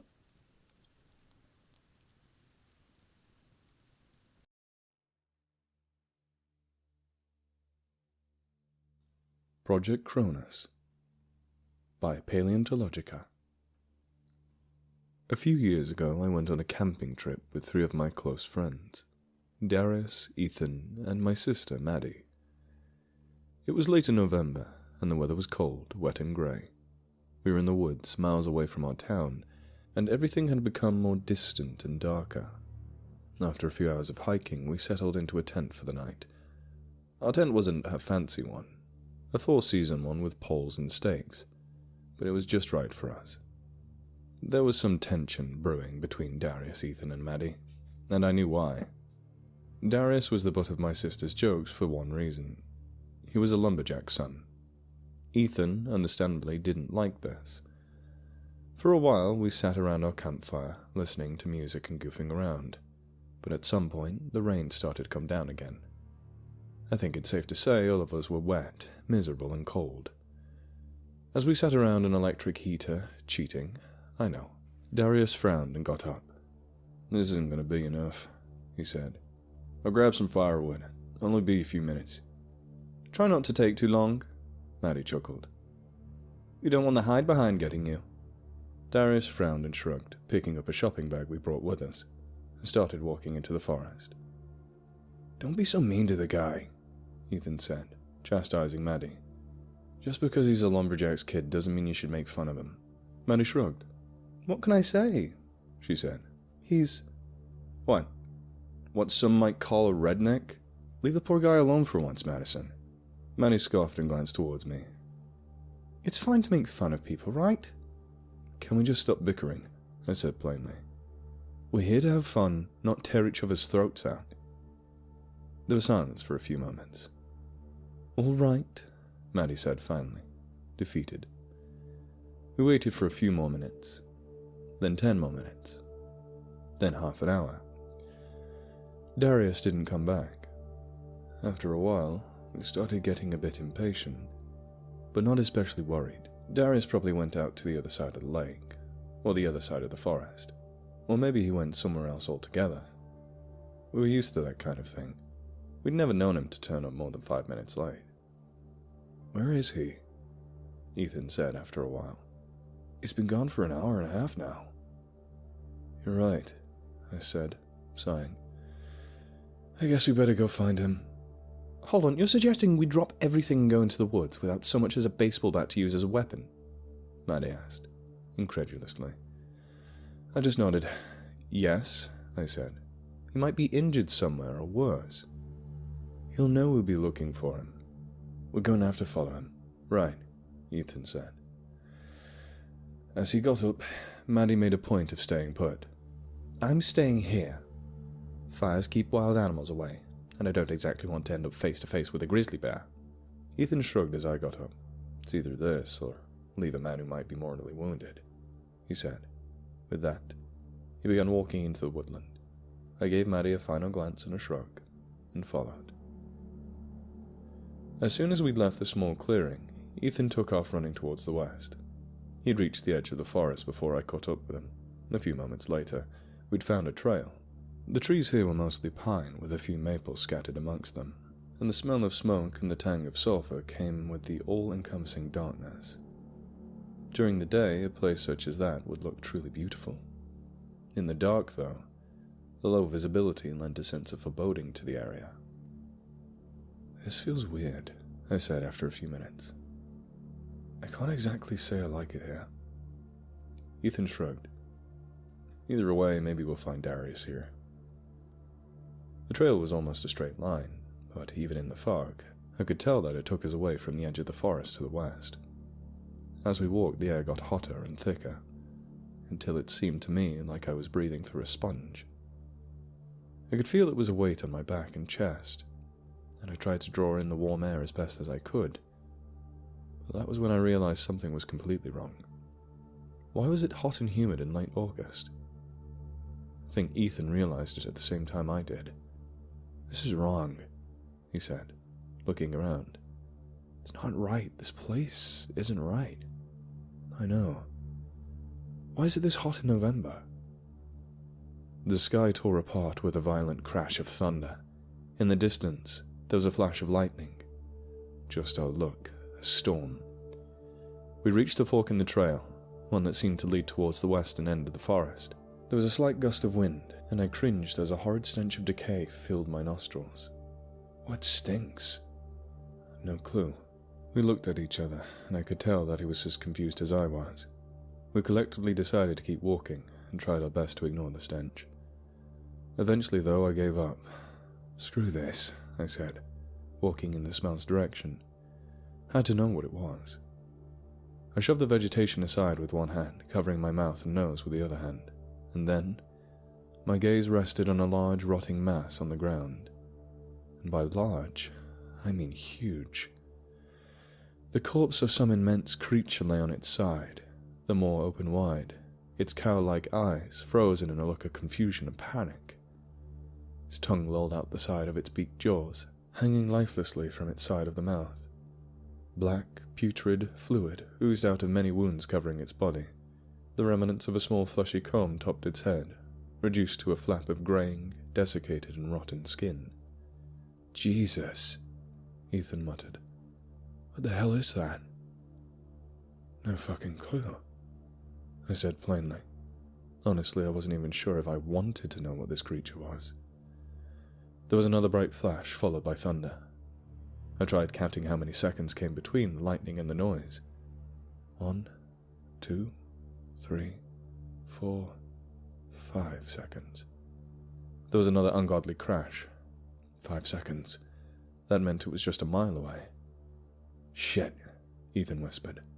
There was another, closer flash of lightning, above the forest nearby. I could have sworn the trees moved. It was almost imperceptible, almost too fleeting to tell, but I was sure I saw it. Then came the thunder, and something else. The ground began to tremble, as if the earth beneath us was shifting, as if something was about to collapse. Just as quickly as the sensation came, it stopped. The trees ahead began to shake and tremble as the form of some great beast came closer. It was big. It had to be. Nothing else in this forest could do this. The trees kept moving, as if some almighty god of the forest was making its way towards us. Come to think of it, it may as well have been. The trees closest to us began to tremble, their branches rustling as if they would snap off. Just then, the thing came out of the trees. I got a quick glimpse of a huge boxy head, a set of huge, powerful legs, and a long tail. And then I ran. "What the hell is that?" Ethan shouted. I didn't reply. The ground trembled again, like some gargantuan alligator broadcasting its intentions towards us. There was another sound now, like a distant rumble of thunder which could only have come from the behemoth. We dived through the trees to our right, the branches scratching at our skin as we forced our way through. We got deeper into the forest, our breaths coming in heaves as we ran. I realized we were running uphill now, and as I looked back, the thing was chasing us. I could see it was gaining on us. Small, beady eyes glared malevolently as it came closer. Its mouth opened to reveal huge teeth, each the same length and width as a rail spike. "Oh shit!" I screamed. Ethan was sprinting after me. I could see he was struggling. "It's coming closer!" I heard Ethan grunt as we reached the top of the hill, sprinting down on the other side. Something smashed through the trees behind us, and the noise was almost deafening. The wind whistled in my ears, sounding like a scream of a banshee. "Faster!" Ethan shouted. I heard him stumble behind me as the wind seemed to cut off his shout. I could feel my body struggling to climb the hill, my breathing labored, my head pounding so hard I couldn't see straight. I felt as if I'd been running forever, like I was going to vomit. Ahead of us, the ground suddenly disappeared, and a huge slope descended into a valley before us. The rumble sounded again from about 20 feet behind us. It was close now, really close. It was a toss-up between the jaws of death and a few broken bones. I heard the agonizing scream of Ethan behind me, followed by the sound of crunching bones. The decision had been made for me. I rushed forwards towards the ravine. It looked like there was water at the bottom. I jumped. The wind blew into my face as I fell, almost deafening. The jaws of the thing above snapped shut on the thin air. The water below rushed up to meet me. I hit the surface of the water with a force that knocked all the air out of my lungs. I flailed through the icy water, trying to keep my head above the surface. I could feel the cold seeping through my body, my muscles seizing up. I could feel my limbs stiffening, but I couldn't stop struggling. I kept moving until I broke the surface of the water. I could see the rocks rising out of the water ahead of me, and the sky above me was so bright that it was almost unbearably bright. I climbed up onto the rocks. I was alive. I could feel the air on my back, warm from the sun. I was so grateful to be alive that I almost burst into tears. I was so close. I could see the opposite rock ledge a few feet away from me. Then I turned around. I saw it. Scraggly filaments covering parts of its body. Powerful jaw muscles worked, crushing and grinding what little bone remained in its unfathomably large maw. I saw a pair of small, white eyes, gleaming with primal malevolence, ragged breaths escaping the gargantuan beast's jaws. The hellish thing before me was an apex predator. I had no doubt about that. A concoction of blood and saliva poured from the monster's open jaws, mixing with the water and clouding the water's surface. This is it, I thought to myself. This is the thing that just killed Ethan. The realization hit me that I was looking into the jaws of death itself. I couldn't breathe. I couldn't move. I couldn't even look away from the thing. I think it was just at that moment I accepted my fate. Any moment, that thing was going to make its way down to the canyon and devour me. There was a bright light, and the thing suddenly pulled its head back and turned around. A loud rumble shook me to my core as something flew over, and the light became blinding. A helicopter. I began waving furiously, trying to get the attention of the chopper. It began descending into the canyon, bathing it in an eerie glow. I looked up and the thing was gone. I watched wide-eyed and breathless as the chopper landed, not even 100 yards from me. I ran towards the chopper, excited, scared, and hopeful all at the same time. I climbed in, hoping and praying for them to have found Maddie, or anyone else for that matter, alive. I felt like I could do anything. I was free. Inside the chopper was a man, dressed in a bulky uniform with the acronym CRONUS. I'd never seen an acronym like that before. These couldn't have been search and rescue people. I didn't know how to properly address the guy, so I blurted out, Who are you? What was that thing? The helicopter began to ascend as the man replied, Calm down. What the hell was that thing? The man didn't speak for a second. It was as if he was trying to decide exactly what to say. A temporal aberration, the result of an anomalous change in the space-time continuum. Anomalous? Aberration? What are you on about? Is Maddie okay? He shook his head. I'm afraid there's a lot that we don't know. There's no one alive on the ground. I didn't know what to say. The truth was I was terrified. I was afraid that Maddie was gone. There was no way she could still be alive. Who are you? I said after a few moments. The man frowned, as if he wasn't expecting me to ask that. He hesitated before he answered.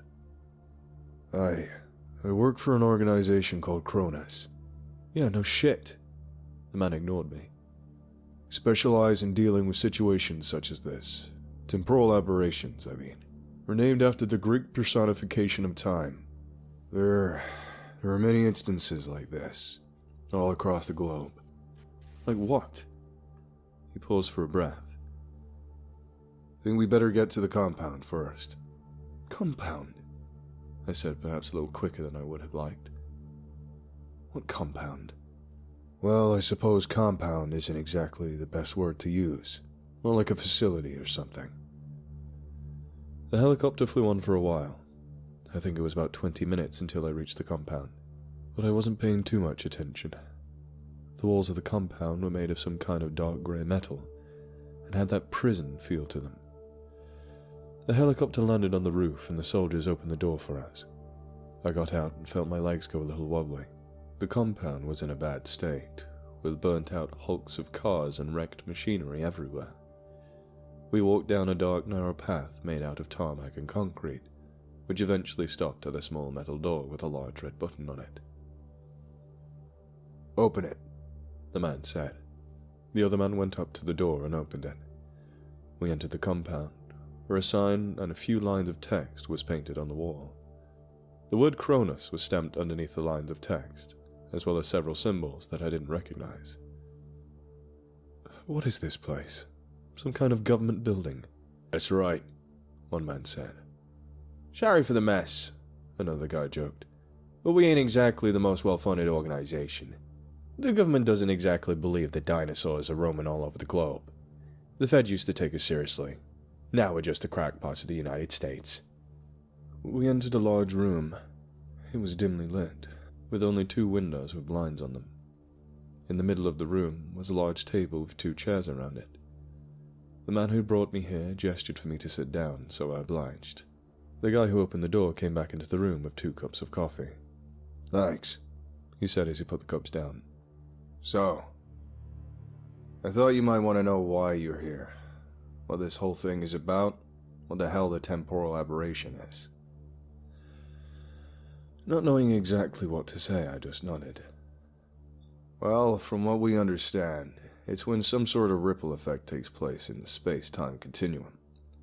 Somehow, this results in the divergence of certain events from the pre-existing timeline, creating a new reality which runs concurrently with our own. Sometimes, animals from different times just appear."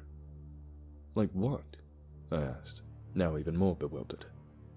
"I can name a few examples. There's a farm in Australia that was raided by some sort of megaraptorate. The farmer lost 7 of her sheep before it was gunned down. In another incident, the very fabric of reality regurgitated something. There was the unexplained disappearance of 3 people in the Philippines just a few months back. There was one survivor from the group, a gibbering wreck, the poor girl. Said something about a long neck, long legs, wings, and a head of a stork. Most of the sightings appear to be of the Cretaceous taxa, a megaraptorid theropod, a Quetzalcoatlus, and what you just saw, Tyrannosaurus rex."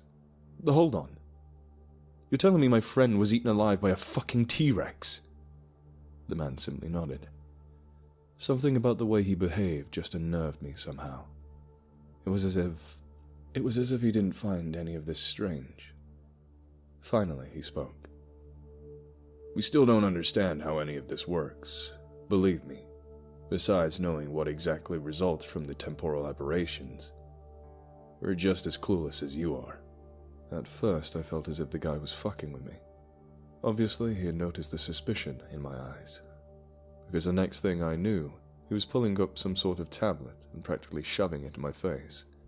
Here's the evidence."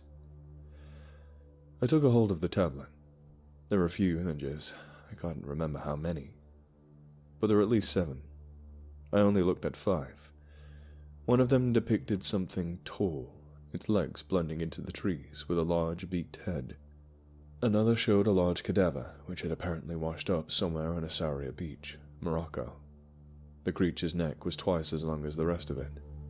The third and fourth showed some sort of, well, I don't know what it was, but it was large. "Jacalopterus reninae," the man said, explaining what the thing was. "The biggest exoskeleton-bearing animal to ever live." I looked at the final image, which the label said was taken somewhere in the Kamchatka Peninsula of Russia. The photo was in sepia, and it looked like it had been taken on an old Polaroid camera. The photograph depicted a snowscape with a distant mountain range looming in the background. Sandwiched between them was a forest. Maybe 200 feet from the camera, I saw. "Shit," I muttered. The thing stood on 2 powerful limbs with a large muscular tail balancing its front half. Its arms were almost comically tiny, but they looked robust And the head? The head was huge, at least 5 feet long. The photo was too blurry to make out most of the details of its head, but I could make out the eyes face forward. The snout was long and thick, and through its open jaws I could barely discern a set of large teeth. "There's your animal, Tyrannosaurus rex. That's from the first case we ever investigated," the man said without batting an eye. "That photo was taken shortly before Cronus's establishment in 1933. The man let that sink in for a few moments. Then the interview continued.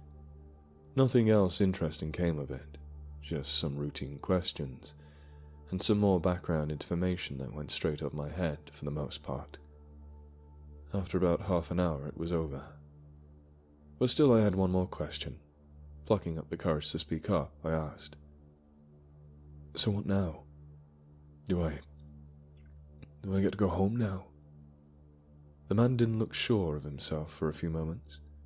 It was as if he wasn't expecting that. "How close was that campsite from your home?" "About 10 miles. Why?"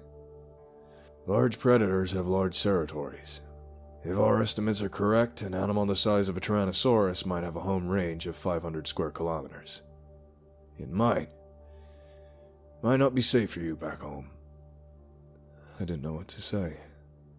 I didn't want to leave my home, the home I'd known for so much of my goddamn life. But temporary accommodation will be provided, of course. We'll settle things with the authorities, of course. The disappearances of 3 people are going to seem suspicious. Besides you, we're the only people who know that. I shifted nervously in my chair, still trying to figure out what exactly to say. "Will I be able to move back? To my old home, I mean." Of course, as soon as the situation has been dealt with, and things are settled with the authorities, you're free to go back home." "Well, I started, but the man interrupted. "As soon as you get to your temporary accommodation.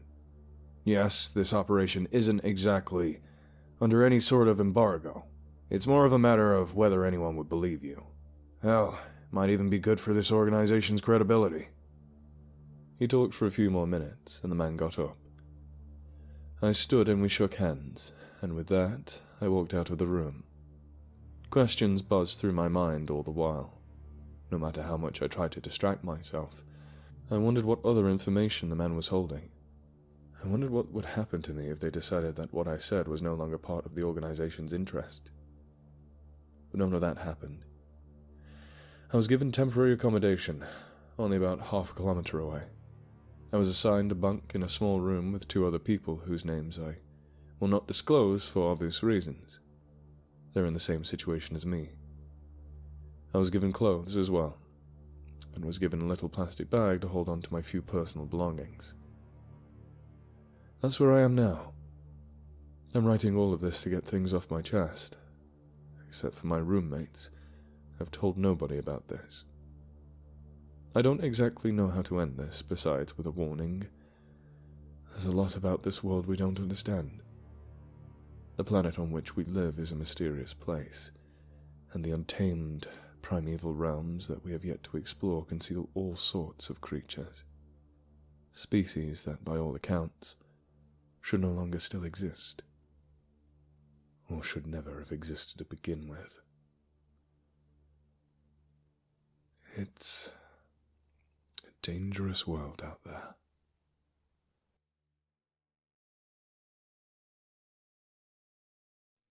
I leaned back against the sturdy trunk of a takamaka tree, feeling the warm sand beneath my feet. The soft hum of the Indian Ocean filled the air, and the salty breeze carried the sweet scent of seaweed and frangipani. Curious Island had become more than just a remote dot in the Seychelles. It had become home. I took a deep breath, letting the tranquility of my day wash over me. The past year felt like a whirlwind.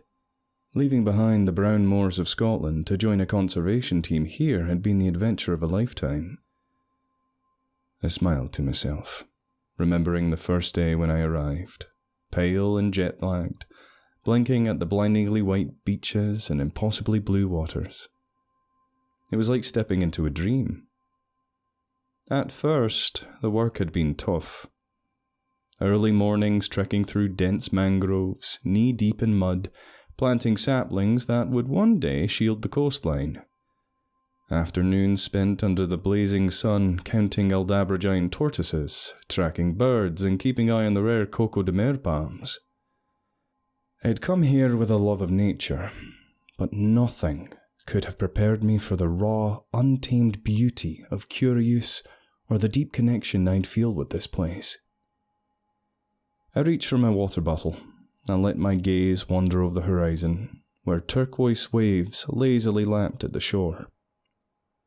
In the distance, I could just make out the outline of Prowlin Island, where the other interns were probably enjoying their day off. But I wanted to stay here, alone with my thoughts and the island that had become my sanctuary. While lost in thought, my ears pricked to the sound of a party yacht not too far from the island. This annoyed me to no end, as the local government strictly prohibited these activities around conservation areas to avoid disturbing the wildlife.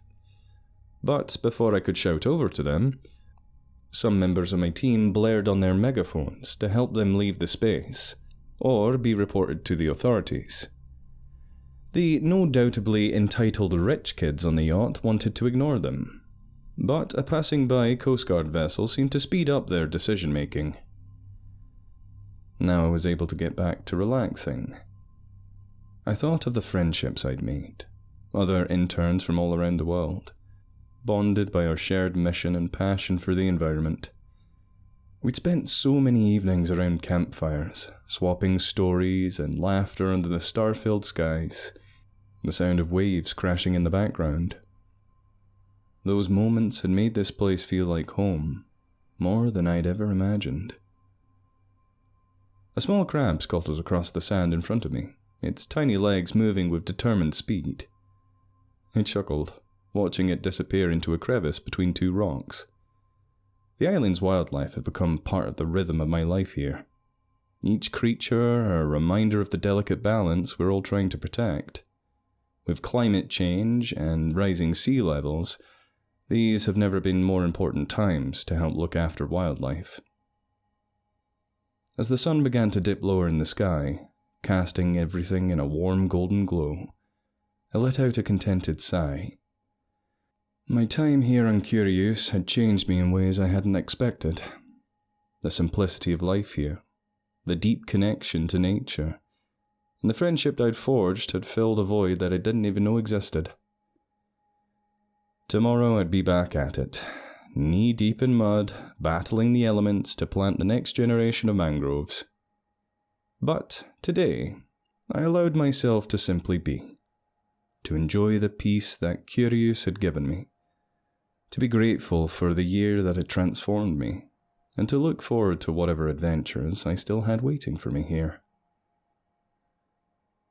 As I sat there, savouring the stillness of the evening, a sudden flash of light caught my eye. I squinted, focusing on the horizon where the ocean met the sky. There it was again, a bright, flickering light, just a few miles out to sea. My first thought was lightning, but the sky was clear, not a cloud in sight.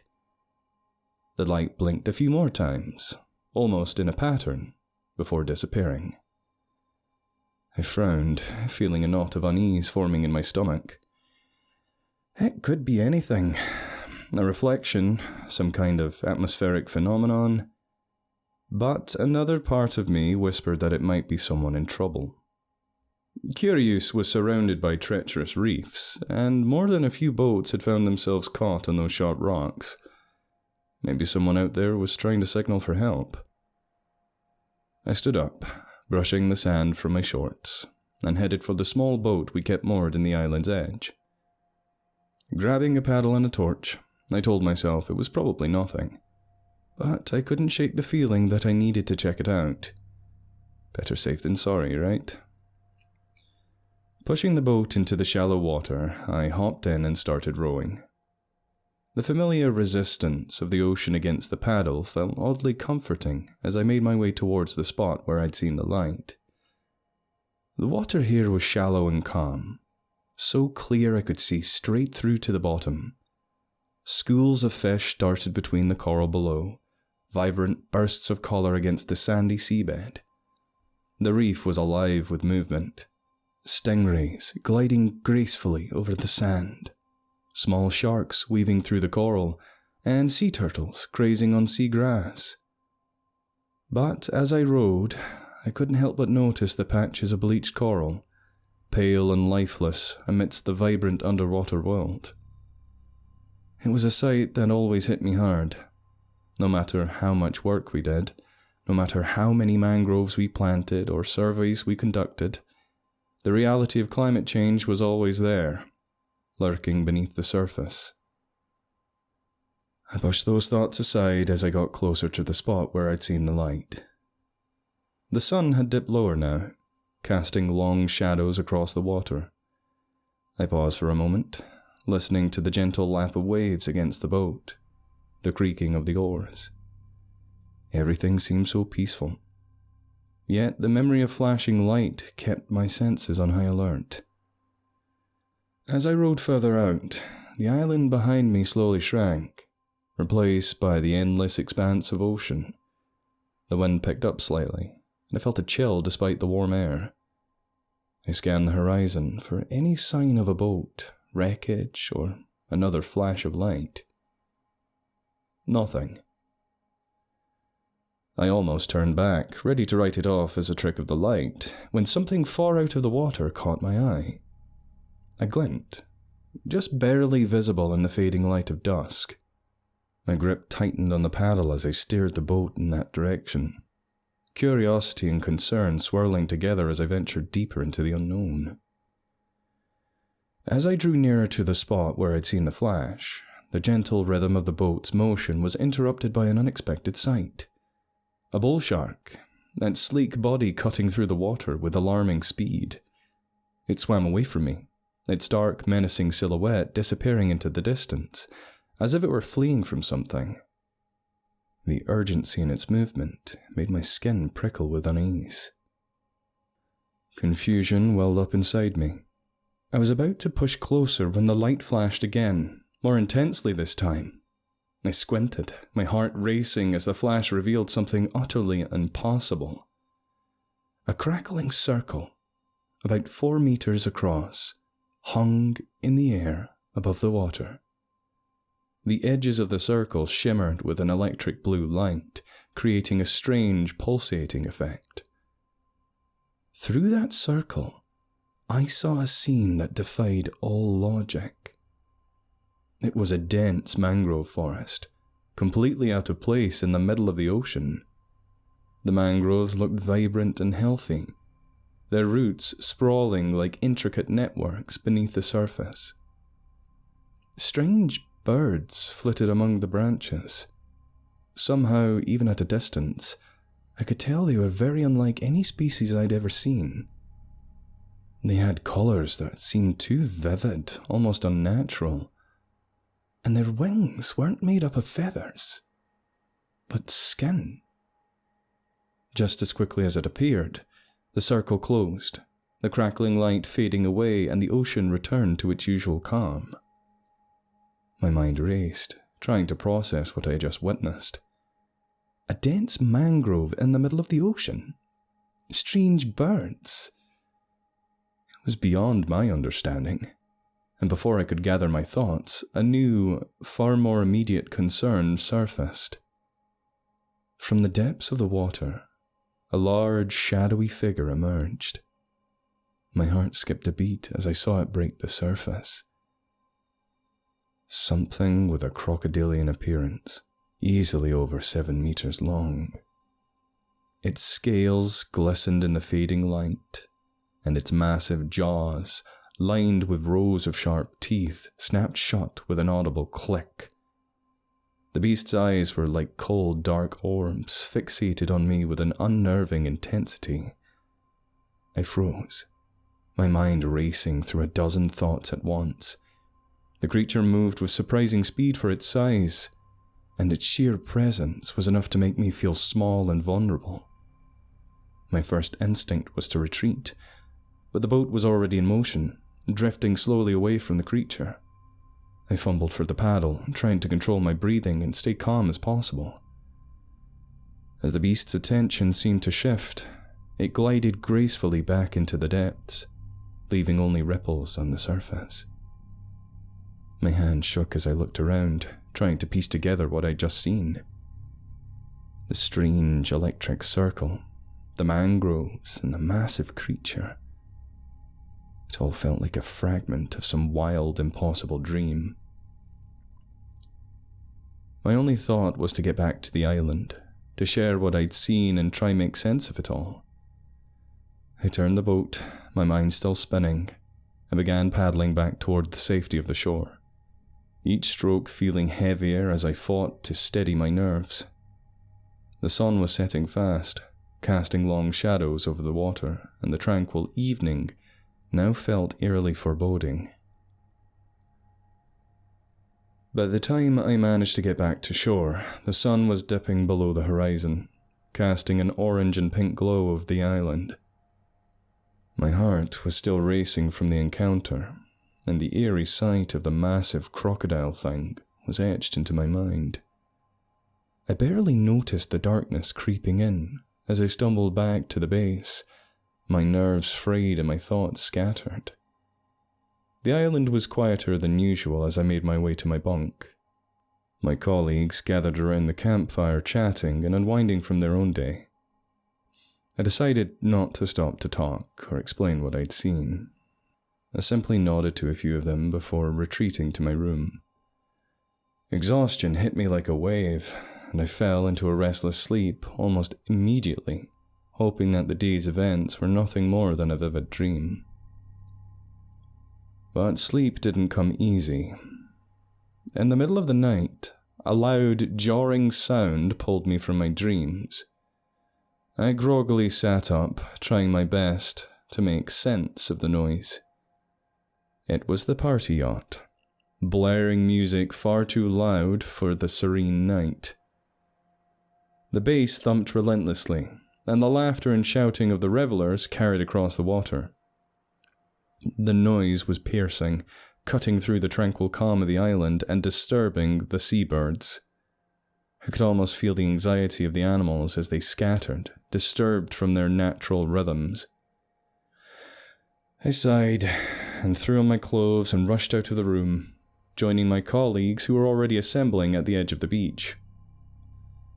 The party yacht was a blight on the night, a garish silhouette illuminated by its own flashing lights, creating a stark contrast against the dark sky.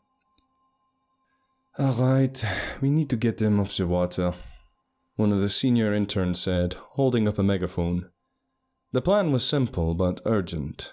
Use the megaphone to give them a warning, and if necessary, we'd have to take the boat over to enforce it. I grabbed a flashlight and climbed into one of the small boats with a couple of my colleagues. The water was eerily calm as we rowed towards the yacht, the once peaceful sea now feeling unnaturally hostile under the circumstances. The blaring music grew louder, and the flickering lights on the yacht seemed to dance across the waves, adding to the disorienting atmosphere. As we drew closer, one of the senior interns raised the megaphone and shouted through it. "This is a conservation area. Please turn down the music and move away from the island immediately." The sound of the megaphone cut through the music, but it took a few seconds before anyone on the yacht seemed to notice. The revelers finally looked over, their expressions a mix of surprise and irritation. We could see them huddling together, some pointing at us and others arguing over what to do. The boat continued to approach, and I felt the tension in the air rise. I glanced back at the island, hoping that the wildlife was finding some semblance of peace away from the disturbance. The yacht's music was lowered, but it wasn't turned off entirely. The boat's engines roared as the yacht slowly began to move away, albeit reluctantly. We had begun to start moving back to shore, when suddenly the once festive atmosphere had turned chaotic. The music was replaced by the screams and confusion of the partygoers. Without thinking, we whipped the boat around, aiming our flashlights towards the boat, where we saw the yacht being violently shaken. It was the creature. The same massive crocodilian beast I'd seen earlier. It had surfaced again, its enormous bulk crashing into the yacht, causing it to list dangerously. I shouted to my colleagues who were already rushing towards the scene. As we paddled closer, I could see the yacht's partygoers were in full panic. Some were trying to fend off the creature with whatever they could find, throwing things into the water at it, while others were scrambling to escape. A sudden, powerful lurch threw us off balance. I barely had time to react before the yacht tipped sideways and the beast's massive jaws snapped shut on the boat's hull. The yacht was now partially submerged, and with a horrifying crack, the boat was overturned, sending it careening into us and sending everyone crashing into the water. I plunged into the cool sea, my flashlight slipping from my grip and vanishing into the darkness below. Around me, chaos reigned. Flailing arms, panicked shouts, and the terrifying splash of the creature moving through the water. The yacht was now a wreck, partially sunk with debris scattered everywhere.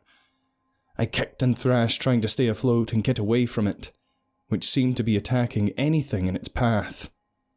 I spotted a piece of driftwood and grabbed it, clinging to it for support.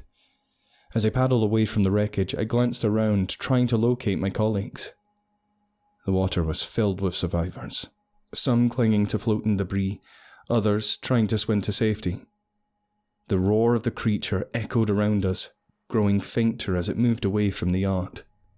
With the immediate threat seeming to recede for now, I turned my attention to the survivors. I saw a few familiar faces from the base, their expressions pale with fear. I managed to gather them together, helping each other onto any floating debris we could find. I looked back at the wreckage of the yacht, now a dark silhouette against the starry sky. It took a lot of effort, but we managed to pull ourselves ashore, shivering from the cold and adrenaline. I looked back at the wreckage of the yacht. The scene was a nightmare brought to life. Some of the survivors were still struggling in the water, but most managed to cling to pieces of floating debris or swim to shore. The shrieks of those who were dragged under and the terrifying splashes of the creature were seared into my mind. A few of the people who had fallen into the water were nowhere to be seen, and the silence that followed the creature's attack was punctuated only by the sounds of the survivors gasping for breath and the gentle lapping of waves against the shore. We huddled together on the beach, our eyes fixed on the scene unfolding in the water. It had returned. The massive reptile was circling the wreckage, its enormous form cutting through the waves with unsettling grace. Its jaws opened wide, revealing rows of sharp teeth as it continued to patrol the area. Occasionally, it would dive beneath the surface, re-emerging a short distance away, sometimes with a screeching person in its mouth. Each movement a reminder of its terrifying power. We watched in horror as it returned to the wreckage again and again, seeming to feed off the chaos it had created. The yacht was barely recognizable now, a mangled mess of metal and splintered wood, drifting listlessly. Every now and then the creature would surface, its eyes scanning the area with an eerie, predatory focus. By the time the first lights of approaching boats appeared on the horizon, signaling the arrival of the authorities, the creature had begun to lose interest. It made one final menacing pass around the wreckage before turning and heading out into deeper waters. Its form gradually disappeared into the darkness, leaving behind a wake of turmoil and destruction. The Coast Guard arrived, their boats cutting through the waves with a sense of urgency. Flashing lights and the hum of the engines filled the air, providing a stark contrast to the haunting silence that had settled over the survivors. Rescue workers began to pull people from the water that managed to outwit the creature and hide. I watched as they moved with practiced efficiency, their faces grim but focused. Despite the presence of the authorities, the island felt eerily silent. The once vibrant nightlife of the party yacht was replaced by the somber reality of the aftermath. People were being accounted for, treated for injuries, and comforted. The reality of the night's events began to sink in. The loss, the terror, and the unknown that lay beneath the surface of the sea. If I hadn't been so dismissive of what I'd seen and told someone, could this have been avoided? Probably not. I probably would have been carted off to the hospital, or sent home to Scotland. But I can't help but blame myself, and I don't know if I can stay here, knowing that that thing is under the waves, waiting for its next meal.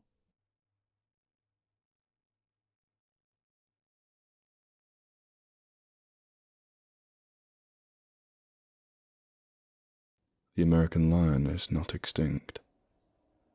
By First Breath 1. You might not believe it, but my job as a park ranger in Alaska is usually quite dull. A lot of campers report strange encounters in the woods. Some claim to see things at night. Some hear things in the woods. There have been thousands of reports regarding supposedly suspicious incidents during my tenure. I've investigated a lot myself, but they always ended in reasonable explanations. From a bear shitting in the woods to a pair of particularly passionate squirrels, there is always a reasonable explanation. By now, you might have checked the Wikipedia page for the American lion. You might already know that it measured 8 feet in length. You might know that it was 25% larger than the modern lion. You might know that it weighed half a ton, bore claws arguably deadlier than a saber-tooth, and traveled territory throughout the United States. You might even know that it delayed the migration of human beings across the Bering Sea, because it hunted us. This is all common knowledge. No bullshit. It's available to anyone willing to seek it. Remains of the animal were identified via mitochondrial DNA in the La Brea tar pits, which are located in modern-day Los Angeles. Cave markings confirm that they could stretch up to 12 feet tall on their hind legs. Modern estimates insist that they were wiped from existence approximately 11,000 years ago, probably by us. But there is one detail unavailable online. The American lion did not go extinct. I encountered one 2 years ago. It was a Saturday evening. My partner and I were stuck in the ranger cabin for an overnight shift. We hoped nobody would call. A night without calls meant a night full of movies. RJ and I usually spent our time on the job watching Jurassic Park or Godfather or something similar. Plus, the snowstorm in town was expected to pick up momentum throughout the evening. Neither of us wanted to go outside and test it. Murphy's Law won out in the end. The phone rang shortly after 3 in the morning. RJ groaned, walked over, and answered it like it were any other loon on a Tuesday. Then his dark features turned white as a ghost. Slow down, ma'am. What's your location? My worker gestured me wildly. 2 fingers out and a thumb. Time to load the guns. I scanned the cabin desperately for the keys and tried to get everything ready whilst RJ grabbed our jackets and swept out the door. White sheets of ice whipped at our uncovered faces from all directions as soon as it opened. We're heading over there now. Apply pressure to the wound. He turned to me and tried to mute the receiver as I hopped inside and turned the keys in the ignition of our 4-wheel drive. Fuck, Matt, we're really gonna need an ambulance. RJ barked the location to me like a drill sergeant while he tried to keep the woman on the phone. I could hear her frantic cries through the receiver. Did not sound good. He's bleeding so much. It was so big, sir. The moment we pulled up to the small campsite, it was evident that we had missed the worst of the slaughter. Blood seeped into the snow in a horrible trail that led from the fireplace to the cabin. I parked the car and opened the door. Then I fired a round into the air. I thought any predators would be deterred by the sound of gunfire. RJ followed my lead and edged out of our SUV quietly. The snow obscured most of our vision, and the path to the cabin appeared to be clear. He gestured 2 fingers over his shoulder like a fucking G.I. Joe soldier. I stupidly followed his lead. We were about halfway into the cabin when we were attacked.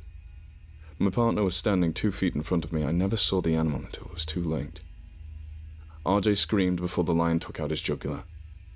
It was a pitiful sound, like the last bit of juice being sucked through a straw. 2 quick swats from the dinner plate-sized paws shut him up quick. The commotion must have drawn attention from the people inside the cabin. Somebody opened the door and stared at the carnage in a dumbfounded stupor. I sprinted towards them and locked the bolt door behind us. 3 teenagers stared at me stupidly as the lion audibly disemboweled RJ outside. I broke down and cried in front of them. The kids said nothing until the creature lumbered away a few minutes later. The tall boy stuck out a hand in my pitiful direction and quietly introduced himself as Brian. The boy on the bed was John.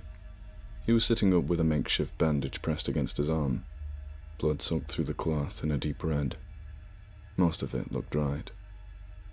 The girl crying by the bedside was Sadie. They all asked the same thing. "What is it? We didn't get a good look." I tried to supply rational answers. Wolverines can look disturbing to those who have never seen one. Sightings of mountain lions this far north are rare but possible. I tried to appear authoritative. I tried not to shake the horror of what just happened. Sadie didn't believe it for a second.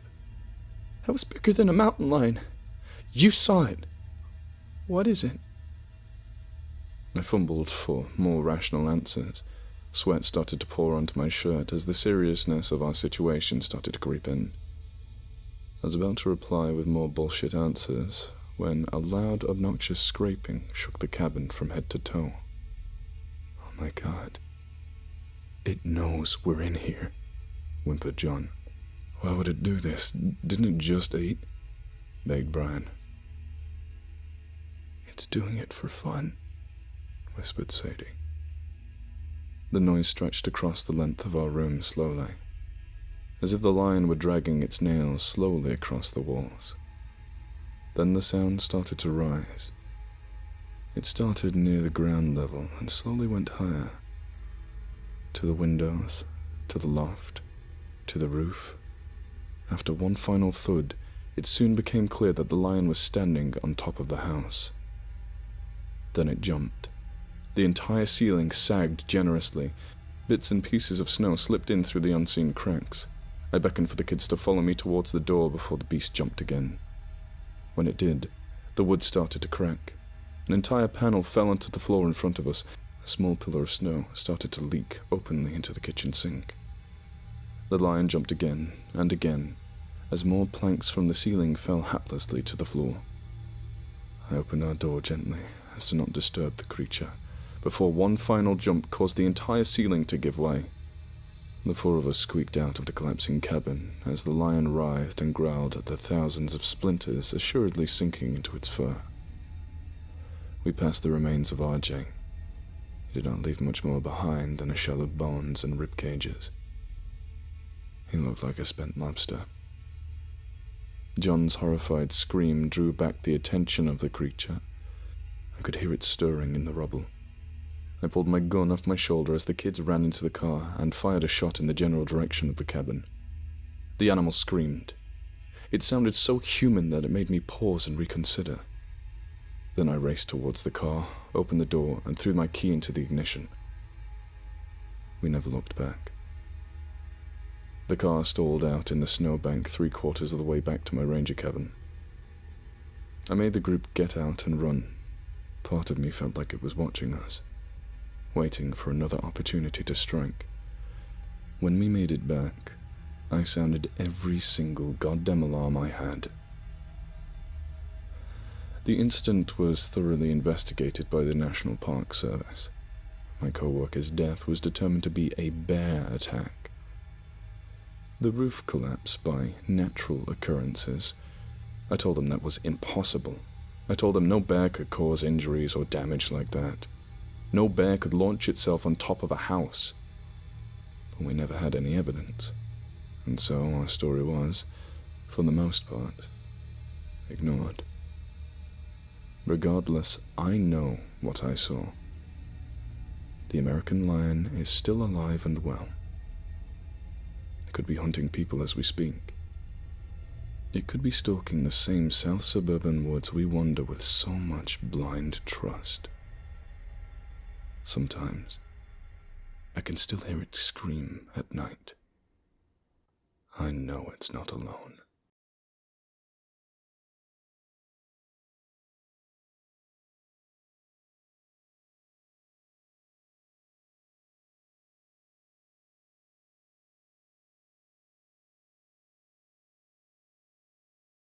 If you like this video, please consider subscribing.